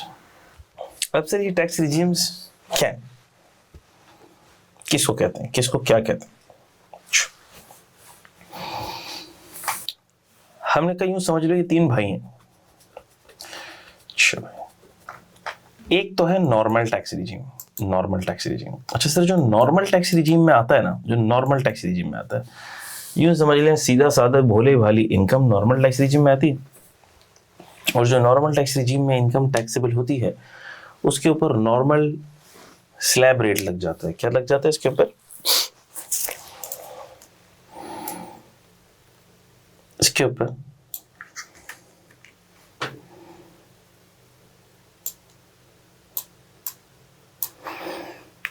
इस पर लग जाता है नॉर्मल स्लैब रेट।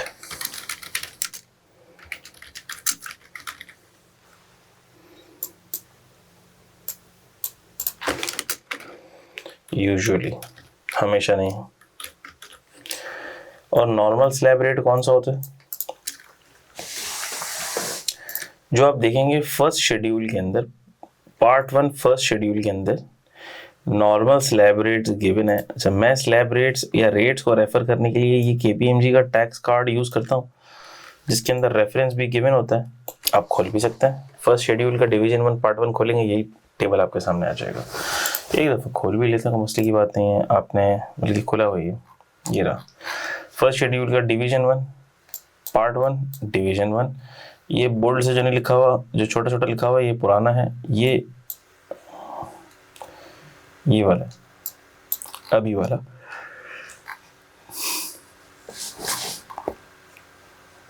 ठीक है, ये वाला पुराना है। अच्छा, ये वाला अभी वाला है। कहाँ गया, कहाँ गया, कहाँ गया?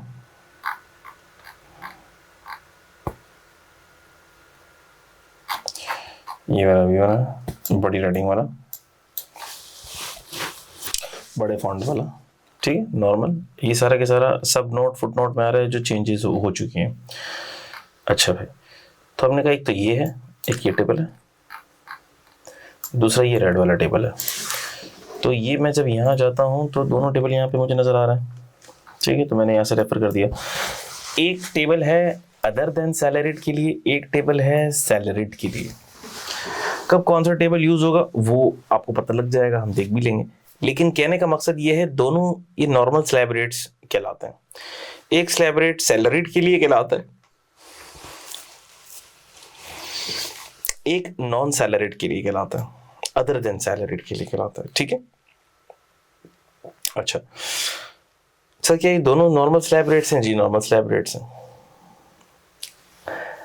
तो सारे हेड्स की नॉर्मल नजर आने वाली इनकम, सीधी सादी भोली भाली नजर आने वाली इनकम, सारे हेड्स की हम सम कर देंगे और उस पर सम करके ये रेट लगा देंगे, स्लैब रेट। पहला डब्बा लगता होगा पहले डब्बे की रेट लगा देंगे, दूसरा डब्बा लगता होगा दूसरे डब्बे की रेट लगा देंगे। सारे हेड्स ऑफ इनकम की भोली भाली सीधी सादी मासूम वाली जो इनकम है, नॉर्मल इनकम है। सर वो नॉर्मल इनकम क्या देखने में हमें भोली भाली लगेगी? उसकी कोई निशानी है, उसकी कोई टेक्निक है? हमने कहा जी है। थोड़ा सा रुक जाए, वो बता रहा हूँ मैं आपको कि भोली भाली कौन सी लगेगी।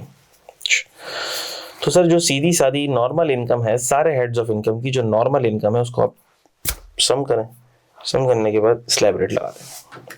कौन सा डब्बा यूज होगा वो देख लेंगे, लेकिन डब्बा इन दोनों में से कोई एक यूज होगा। अच्छा, जबरदस्त बात हो गई सर।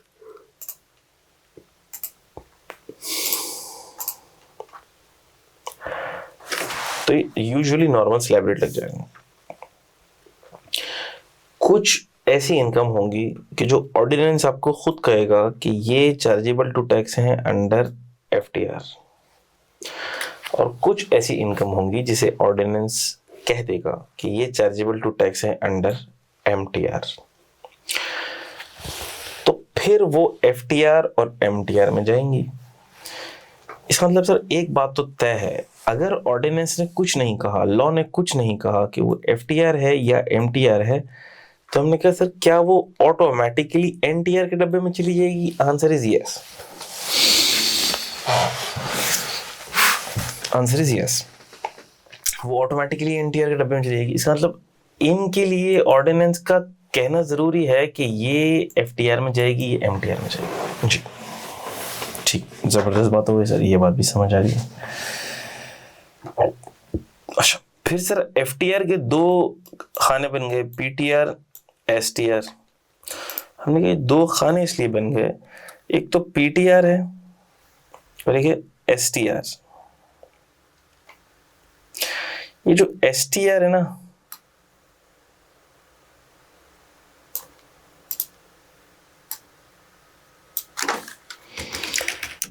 इट विल ऑलवेज, मैं कहता हूं ये है imposed category, will always B taxed under FTR। Imposed category की 99.9999% क्यों लिखा है, इसकी एक वजह है, इसको 100 ना करने की एक वजह है, वो वजह बाद में बताऊंगा, अभी नहीं बता रहा। लेकिन इसमें एक बात ये समझ लो कि ये इम्पोज्ड कैटेगरी है, लॉ ने इस पर ठप्पा लगा दिया, इम्पोज कर दिया, स्टॉप लगा दिया। ये जो अमाउंट, ये जो इनकम है, ये हमेशा ही FTR में जाएंगी, जैसे कि डिविडेंड,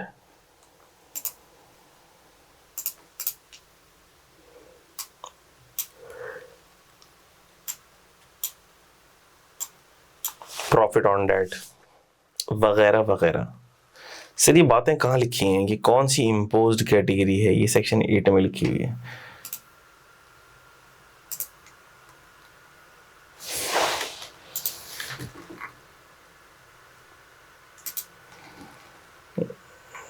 ठीक है, ये सेक्शन 8 में लिखी हुई है इम्पोज्ड कैटेगरी। इम्पोज्ड कैटेगरी ने बोल दिया ये सेक्शन जो है ये इम्पोज्ड कैटेगरी है, ये हमेशा ही फाइनल में जाएंगे, और इस पर ठप्पा लग गया, ठप्पा लग गया, ठप्पा।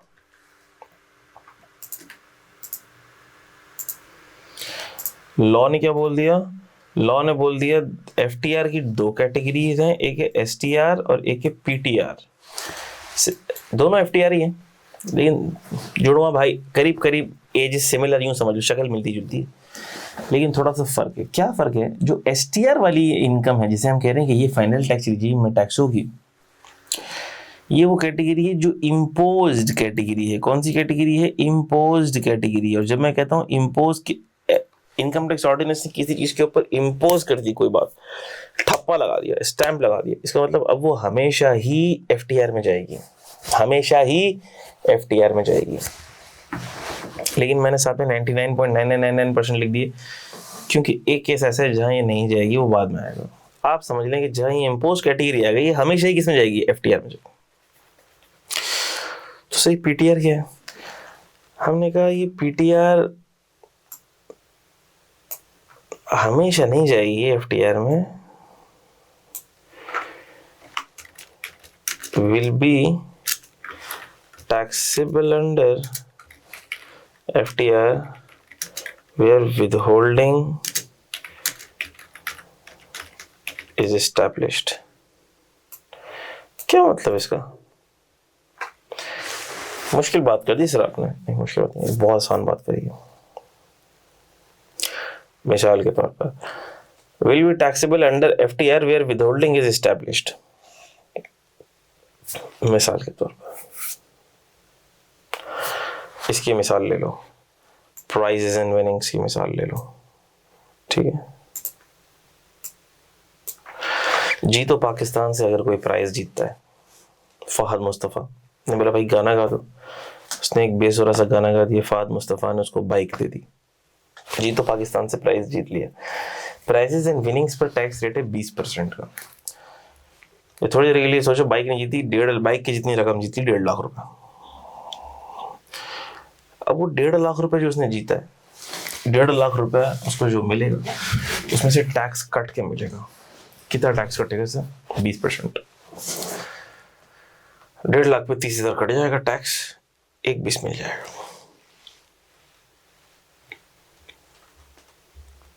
क्यों कटेगा, क्योंकि लॉ बोलता है कि जो भी बंदा प्राइजेस एंड विनिंग देगा पाकिस्तान के अंदर, वो उसमें से विदहोल्डिंग काटेगा, पूरे पैसे नहीं देगा, विदहोल्डिंग डिडक्ट होगी, और विदहोल्डिंग डिडक्ट होने के बाद जो अमाउंट है वो मिलेगी सामने वाली पार्टी को। इसका मतलब लॉ ने विद होल्डिंग इस्टेब्लिश कर दी है जी। किस केस में? प्राइजेस इन विनिंग के केस में जी सर, ऐसा ही विद होल्डिंग इस्टेब्लिश हो चुकी है। अच्छा, इसका मतलब ये है कि जहां विद होल्डिंग इस्टेब्लिश ना हो तो सर फिर वो एफटीआर से बाहर निकल जाएगी जी। एग्जाम्पल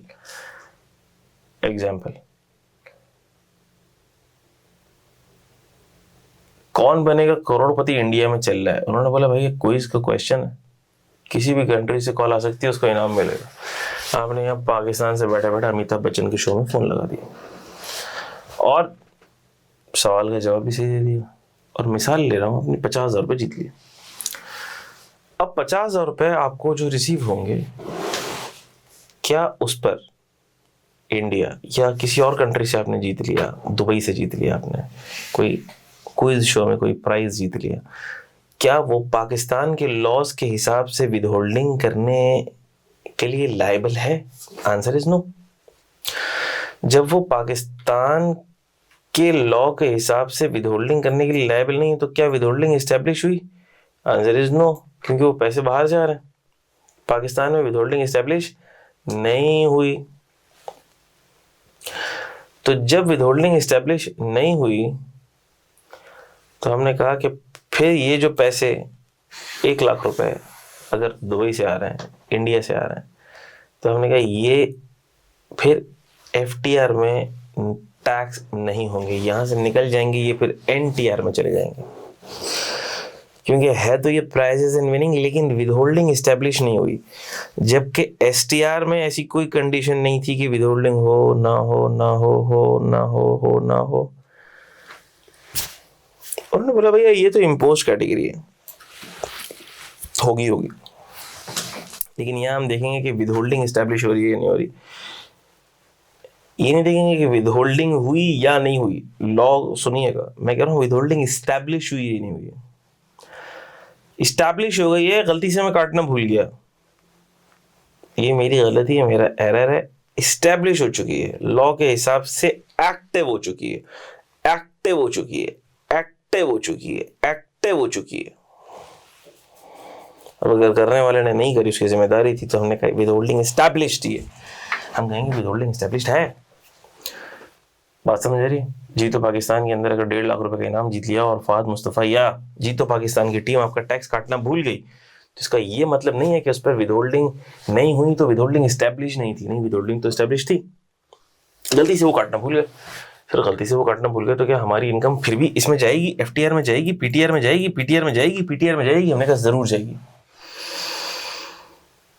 क्योंकि आपकी इनकम पर विदहोल्डिंग बनती थी, लॉ के हिसाब से इस्टेब्लिश हो चुकी थी। हुई नहीं, गलती हो गई, कोई मसले की बात नहीं है, लेकिन इस्टेब्लिश तो हो गई। अच्छा, मैंने बिल्कुल आसान करके यहाँ पे कुछ चीज़ लिख दी आपके लिए, ठीक है। Export of services, export of services जो पैसे आते हैं उसके ऊपर बैंक पैसे काट लेता है, बैंक विदहोल्डिंग कर लेता है, सही। अच्छा भाई,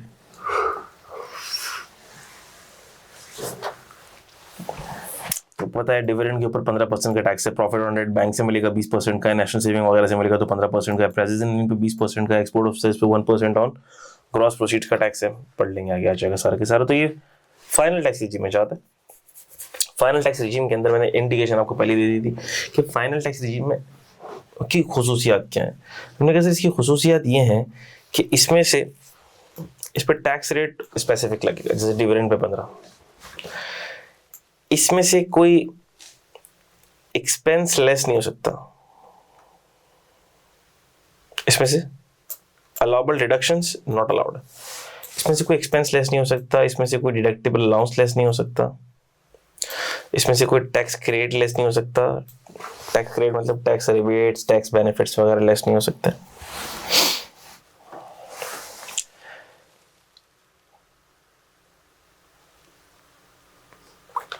और जो टैक्स बनता है वो पूरा पे होगा, डिडक्ट हो जाएगा, सही। इसका मतलब ये है कि लॉ में ये स्पेसिफिकली हमें मेंशन होगी कि ये एफटीआर की इनकम है जी, ये मेंशन है और तो ये इम्पोज्ड है। और अगर ये मेंशन तो है एफटीआर की इनकम है, लेकिन अगर विदहोल्डिंग एस्टेब्लिश ना हो तो फिर ये एफटीआर से निकल के एनटीआर में चली जाएंगी जी।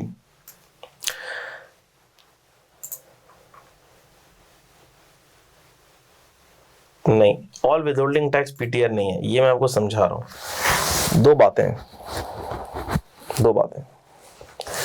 सबसे पहले, वैसे मैंने बोली थी लेकिन चले, अच्छा वो आपने पूछ लिया तो मैं लिख भी देता हूँ।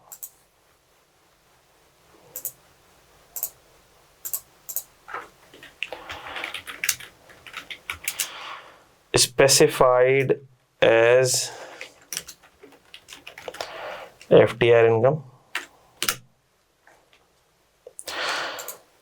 और यहां पर भी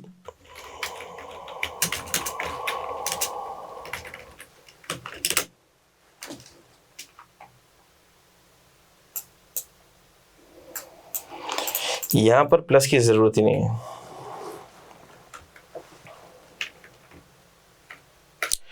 यहां पर हम कहेंगे कि लॉ ने STR वाले के केस में पहले लॉ ने हमारे पास हमें क्या किया, हमें स्पेसिफाई करी, लॉ ने स्पेसिफाई करी, और जो स्पेसिफाई कर दी वो इम्पोज कैटेगरी में भी डाल दी, तो हमारे पास ऑप्शन नहीं है। जो स्पेसिफाई कर दी वो इम्पोज कैटेगरी में भी है, वो FTR है। यहां पर भी लॉ ने जिसे स्पेसिफाई किया है एज FTR इनकम, पहले ये देखेंगे कि क्या लॉ ने स्पेसिफाई किया है, वरना इनकम तो सैलरी भी है, विदहोल्डिंग तो उस पर भी होती है, विदहोल्डिंग तो उस पर भी स्टैब्लिश होती है। एम्प्लॉयर पैसे दे रहा है एम्प्लॉय को, सैलरी क्या FTR में जाएगी?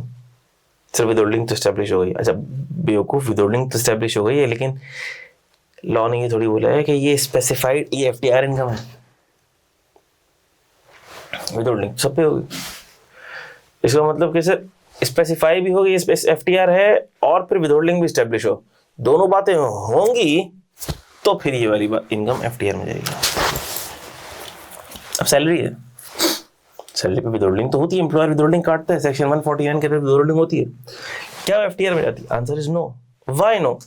क्योंकि वो लिखा हुआ नहीं है ऑर्डिनेंस के अंदर कि ये FTR की इनकम है। और मैंने आपको बता दिया कि अगर ऑर्डिनेंस में ये नहीं लिखा हुआ कि FTR की इनकम है या MTR की इनकम है, तो वो ऑटोमेटिकली सारी NTR में चली जाएगी। क्या मैं आपको बात समझा पा रहा हूँ? जी बिल्कुल, आप बिल्कुल खाने के लिए जा सकते हैं, फिर रिकॉर्डिंग देख लीजिएगा, सही है।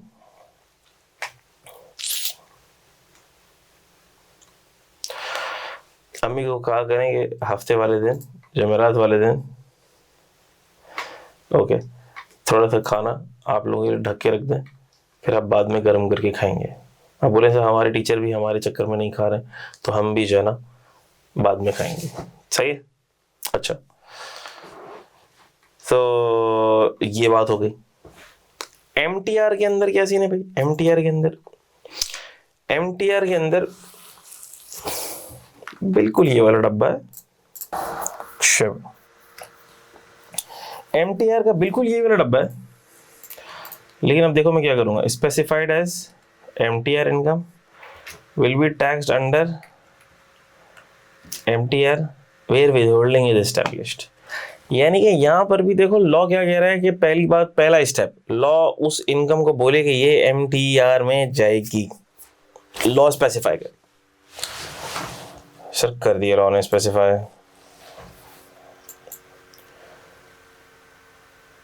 ठीक है, लॉ ने स्पेसिफाई भी कर दिया, साथ में क्या भी स्टैब्लिश हो गई, विदहोल्डिंग भी स्टैब्लिश हो। गलती से रह गई है तो इसका ये मतलब नहीं कि स्टैब्लिश नहीं हुई। अगर गलती से रह गई है, करने वाले ने नहीं करी, हम उसके सिर्फ डरना मारेंगे तूने क्यों नहीं करी, लेकिन वो MTR से बाहर नहीं जाएगी क्योंकि स्टैब्लिश हो गई, स्टैब्लिश हो गई, ठीक है। मिसाल के तौर पर चौकीदार गेट के बाहर खड़ा हुआ है, हर बंदा अंदर आएगा और हमने कहा कि चौकीदार हर बंदे को देखेगा, स्कैन करेगा, फिर वो अंदर आएगा। एक दफ़ा अंदर आ गया, अब वो कॉन्फ्रेंस अटेंड कर सकता है, इवेंट अटेंड कर सकता है, पास उसका चेक हो चुका है, चौकीदार ने देख लिया है, गार्ड ने देख लिया है, वो अंदर। सर गार्ड से मिस्टेक हो गई, इंस्पेक्शन एस्टेब्लिश्ड थी, जिम्मेदारी थी, होनी थी, गार्ड की जिम्मेदारी थी, गार्ड की कंपनी की टीम की जिम्मेदारी थी, होनी थी। उन्होंने बातों में लगे हुए थे और एक बंदे को चेक नहीं किया, वो अंदर आ गया। अब वो अंदर आ गया वो, तो एस्टेब्लिश्ड थी, विद इंस्पेक्शन एस्टेब्लिश्ड थी, इंस्पेक्शन हुई नहीं, तो क्या वो अंदर आ गया वो। क्या वो अब कॉन्फ्रेंस अटेंड कर लेगा? जी कर लेगा। इसी तरह यहां पर specified as MTR income, withholding establish हो चुकी है, विदहोल्डिंग नहीं हुई, लेकिन क्या वो एमटीआर के अंडर आ गया? जी आ गया। क्यों? क्योंकि स्पेसिफाइड भी और विदहोल्डिंग एस्टेब्लिश भी हो चुकी है। क्या ये बात समझ आ रही है बेटा? एमटीआर क्या होता है, कैलकुलेशन कैसी होती है, अभी इस पर नहीं जा रहे हैं। इसकी छोटी सी एग्जांपल तो मैं आपको बता दूंगा, लेकिन डिटेल में नहीं जाएंगे इसमें, ठीक है? अभी डिटेल में नहीं जा रहे। छोटी सी एग्जांपल आप समझ लो, बिल्कुल समझ लो भाई, क्यों नहीं समझेंगे?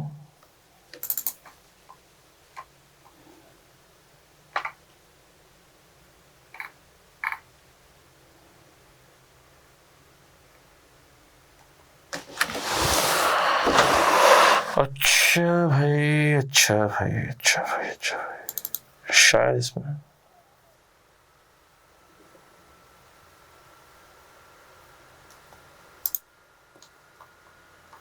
जी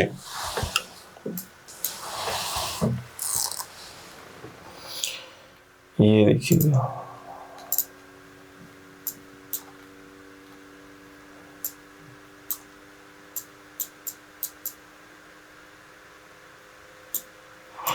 मिसाल ले रहा हूँ, एमटीआर की मिसाल ले रहा हूँ। सर्विसेज हैं कितनी हैं?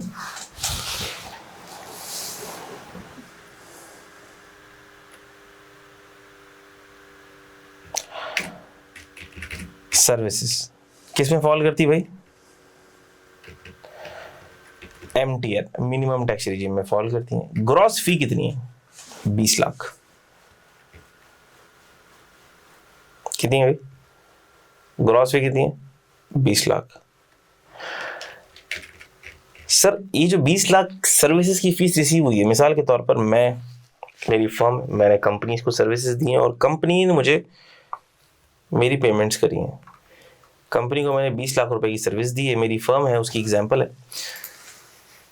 अब मुझे जो पैसे मिले 15% विदहोल्ड होकर मिले, क्योंकि कंपनीज ने मुझे पेमेंट करी, और कंपनी अगर पेमेंट कर रही है सर्विसेज की तो विदहोल्डिंग एस्टेब्लिश हो गई। कंपनी भूल भी जाए तो विदहोल्डिंग एस्टेब्लिश हो गई। भूलती नहीं है आमतौर पर कंपनी, क्यों भूलेगी भाई? सिस्टम में पूरे फॉर्मूले लगे हुए होते हैं। तो कंपनी ने मुझे 20 लाख रुपए की सर्विसेज की पेमेंट करी। सर क्या कंपनी पूरे 20 लाख देगी? नहीं, 15% का टैक्स काट लेगी। नेट कितने रिसीव होंगे? 17 लाख। नेट कितने रिसीव होंगे भाई? 17 लाख। फिर होगा क्या? जो एमटीआर में जाता है उसका क्या होगा? तो सर फिर प्रॉपर पीएनएल बनेगा, ग्रॉस सर्विसेज में से एक्सपेंसेस लेस होंगे, पीबीटी आएगा। पीबीटी आने के बाद फिर लायबिलिटी निकालेंगे हम, नॉर्मल टैक्स लायबिलिटी निकालेंगे। क्या निकालेंगे हम?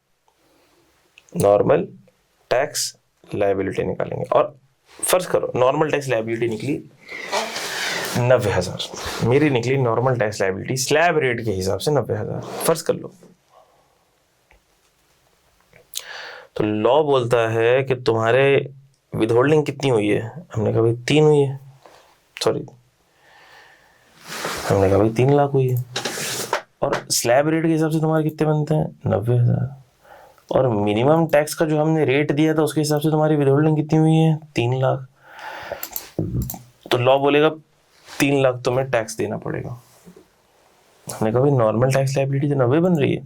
तो मैंने बोला 3 तो मिनिमम है जो तुम्हारा कट गया। अगर ये नॉर्मल टैक्स लायबिलिटी 90 नहीं आती, 350 आती, तो लॉ कहता 3 तो तुम्हारा कट गया, 50 का एक्स्ट्रा टैक्स तुम्हें देना पड़ेगा, 50 और दो। यानी कि सर जिसको कहते हैं चित भी मेरी, पत भी मेरी, पट भी मेरी। मिनिमम टैक्स ज़्यादा निकलेगा तो मैं बोलूँगा ये नॉर्मल टैक्स को भूल जाओ, और नॉर्मल टैक्स ज़्यादा लगेगा, ज़्यादा निकलेगा, बोलूँगा भाई जितना एक्स्ट्रा बन रहा है वो और पे करो, टैक्स वाला बोल रहा हूँ। इसका मतलब मिनिमम टैक्स रिजीम से 2 धारी तलवार। फाइनल टैक्स रिजीम में आसानी थी, फाइनल टैक्स रिजीम के अंदर अमाउंट कट गई, खत्म, नॉर्मल टैक्स रेट लगाने की जरूरत ही नहीं, चेक करने की जरूरत ही नहीं है। एक्सपोर्ट प्रोसीड्स के ऊपर 1% कट गया, अब कोई टैक्स नहीं लगेगा। डिविडेंड पे 15 लग गया, अब कोई टैक्स नहीं लगेगा। Full and final. Minimum tax regime दो धारी तलवार है। मिनिमम टैक्स रिजीम वाला जो रेट है वो भी लगेगा, और उसमें हम नॉर्मल टैक्सेबल इनकम निकाल के उस पर नॉर्मल टैक्स भी लगाएंगे। दोनों में से जो ज्यादा होगा वो पेबल बनेगा, वो पे होगा। तो बदमाशी है, तो है, ऐसा ही है। ठीक है मेरे बच्चों, क्या ये बात आपकी यहाँ तक समझ आती है? तो ये है मिनिमम टैक्स रिजीम। इसको तफसील से देखेंगे, बहुत डिटेल में आपके कोर्स के पार्ट है, तो आपको टेंशन लेने की बिल्कुल भी जरूरत नहीं है। आपने पढ़ते जाना है, जो हम पढ़ा रहे हैं पढ़ते जाना है, सब कवर होगा और सब आगे जाके डिटेल के अंदर आएगा। तो ये मैंने आपको पेमेंट फॉर सर्विसेज की एक एग्जांपल दे दी, लेकिन एमटीआर के अंदर कमर्शियल इंपोर्ट्स भी कवर्ड हैं, आगे आएगा, हम तफसील से पढ़ेंगे। एक्सपोर्ट ऑफ गुड्स भी कवर्ड हैं, आगे आएगा, हम तफसील से पढ़ेंगे। तो जो आगे आएंगी चीज़ें तफसील से पढ़ेंगे, तो उसको अभी कैलकुलेट करके दिखाने की ज़रूरत नहीं है, कन्फ्यूज करने की मुझे ज़रूरत नहीं है। बस इतना कह देना काफ़ी है कि एफटीआर और एमटीआर ये दोनों वो मखलूक़ात हैं, लॉ जिसको स्पेसिफाई करेगा वो एमटीआर में जाएगी, और लॉ जिसको स्पेसिफाई करेगा वो एमटीआर में जाएगी। वो कैसे टैक्स होगी वो आगे डिटेल में आ रहा है। तो लॉ जिसको स्पेसिफाई भी करे एमटीआर और विदहोल्डिंग एस्टैब्लिश भी हो, वो एमटीआर में जाएगा। लॉ जिसको स्पेसिफाई करे एफटीआर, विदहोल्डिंग एस्टैब्लिश भी हो, वो एफटीआर में जाएगा। या लॉ जिसको स्पेसिफाई करे एफटीआर और इम्पोज कर दिया, स्टैंप लगा दिया, वो एफटीआर में जाएगा। सर ना ये हुआ ना ये हुआ ना ये हुआ, तो कहाँ जाएगा? तो फिर वो एनटीआर में जाएगा। और एनटीआर के अंदर भी यूजुअली नॉर्मल स्लैब रेट लगेगा, लेकिन एनटीआर के अंदर भी कुछ सेपरेट फॉरवर्ड ब्लॉक बना, कहते हैं ना सियासत में फॉरवर्ड ब्लॉक बनता है, तो एनटीआर के अंदर भी हमने कहा सेपरेट ब्लॉक बना हुआ है। यूजुअली तो स्लैब रेट लगेगा, लेकिन कुछ केसेस ऐसे हैं जिन पर अलग से रेट लगेगा। अलग से रेट लगेगा तो सर ये तो फिर एफटीआर ही नहीं हो गया। इस पर एक बात और थी जो मैं लिख दूंगा, will always be under FTR specified as FTR income plus rate will be specified. तो हमने ये कहा था कि एफटीआर इनकम स्पेसिफाइड होगी, रेट भी स्पेसिफाइड होगा।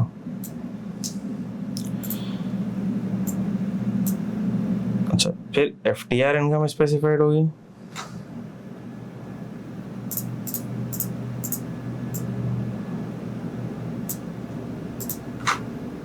प्लस रेट स्पेसिफाइड, इधर भी रेट स्पेसिफाइड होगा, रेट भी स्पेसिफाइड होगा। ये बस मेरे ज़हन से बात निकल गई थी, रेट भी अलग से होगा, ये नॉर्मल रेट नहीं लगेगा इसके ऊपर, ठीक है। खैर आपको पता ही है, मैं बताना बस थोड़ा सा मेरे ज़हन से निकल गया।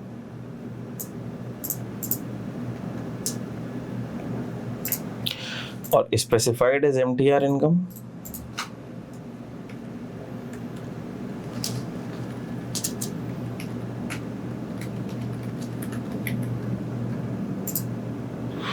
Plus rate will also be specified, ठीक है। तो हमने कहा सर ये एमटीआर स्पेसिफाइड होगी, रेट भी स्पेसिफाइड होगा और विदहोल्डिंग भी स्टैब्लिश्ड होगी, तीनों बातें होंगी तो ये एमटीआर में जाएगी।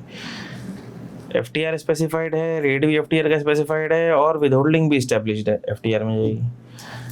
एफटीआर स्पेसिफाइड है, रेट भी स्पेसिफाइड है और इम्पोज कैटेगरी तो विदहोल्डिंग तो भी एफटीआर में जाएगी।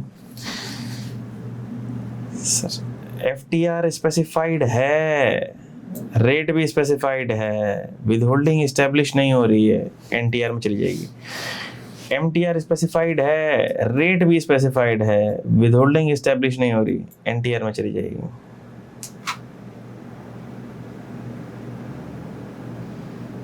बातें समझ रहे हैं आप? तीनों कंडीशंस को होना जरूरी है, नहीं है एनटीआर में चली जाएंगी। और कुछ भी बात नहीं लिखी हुई तो भी एनटीआर में चली जाएगी। मिसाल के तौर पर सैलरी इनकम ना एफटीआर में है ना एमटीआर में है, सैलरी इनकम किधर है? एनटीआर में। नॉर्मल टैक्स रिजीम के अंदर भी एक फॉरवर्ड ब्लॉक है, एक वखरा ब्लॉक है, एक स्पेशल रेट वाला ब्लॉक है जिसका रेट अलग लगता है, लेकिन वो होता नॉर्मल में है, उसमें से एक्सपेंसेस भी लेस होंगे, ठीक है।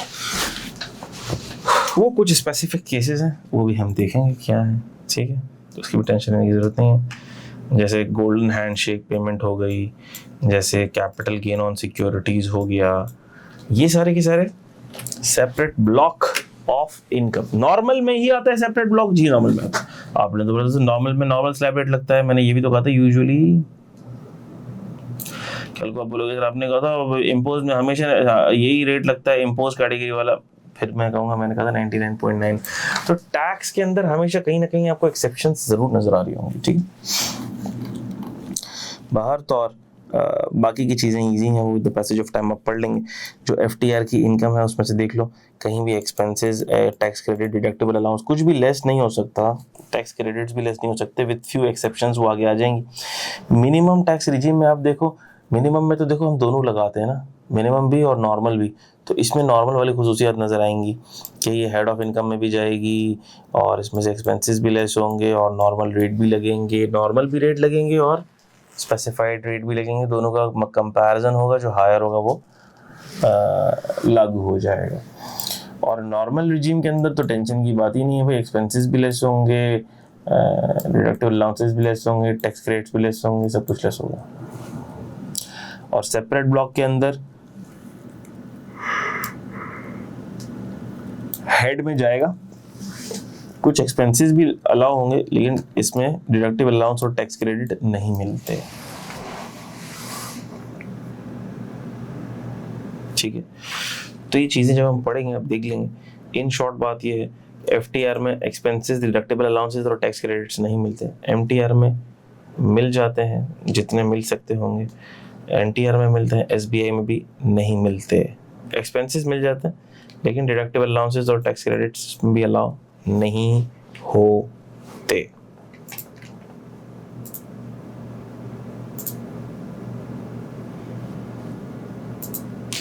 ये शॉर्ट में बताया हुआ है, डिटेल में आपको मैंने हैंड आउट में बता दिया। हायर ऑफ NTR टैक्स और विद होल्डिंग,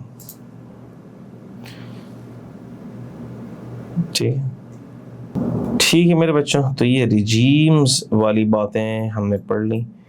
अच्छा, इसके अंदर कुछ बातें बाकी हैं, रेजिडेंशियल स्टेटस और फॉरेन इनकम की एग्जेम्पशंस वगैरह हमारी बाकी। अच्छा, तो हम एक काम ये करते हैं कि ये भी थोड़ा हैवी है, इसको थोड़ा सा डाइजेस्ट आप करें। और अभी मैं रेजिडेंशियल स्टेटस को स्टार्ट नहीं कर रहा हूँ, इस सेशन में नहीं कर रहा हूँ मैं। जो हमारा कमिंग सेशन होगा थर्सडे वाला, उसके अंदर रेजिडेंशियल स्टेटस ये और टैक्स क्रेडिट्स हमारा टारगेट होगा कि हम जो अपकमिंग थर्सडे वाला सेशन होगा हमारा, उसके अंदर हम ये बेसिक कॉन्सेप्ट्स अपने कंप्लीट कर लें, और टैक्स क्रेडिट्स का जो चैप्टर नंबर 2 है वो भी हम थर्सडे वाली क्लास के अंदर ये दोनों चीज़ें हम देख लें, रिवाइज कर लें, समराइज कर लें, कंप्लीट कर लें, ठीक है बेटा, ताकि सैटरडे की क्लास में हम बिजनेस इनकम को मैक्सिमम रिवाइज कर सकें।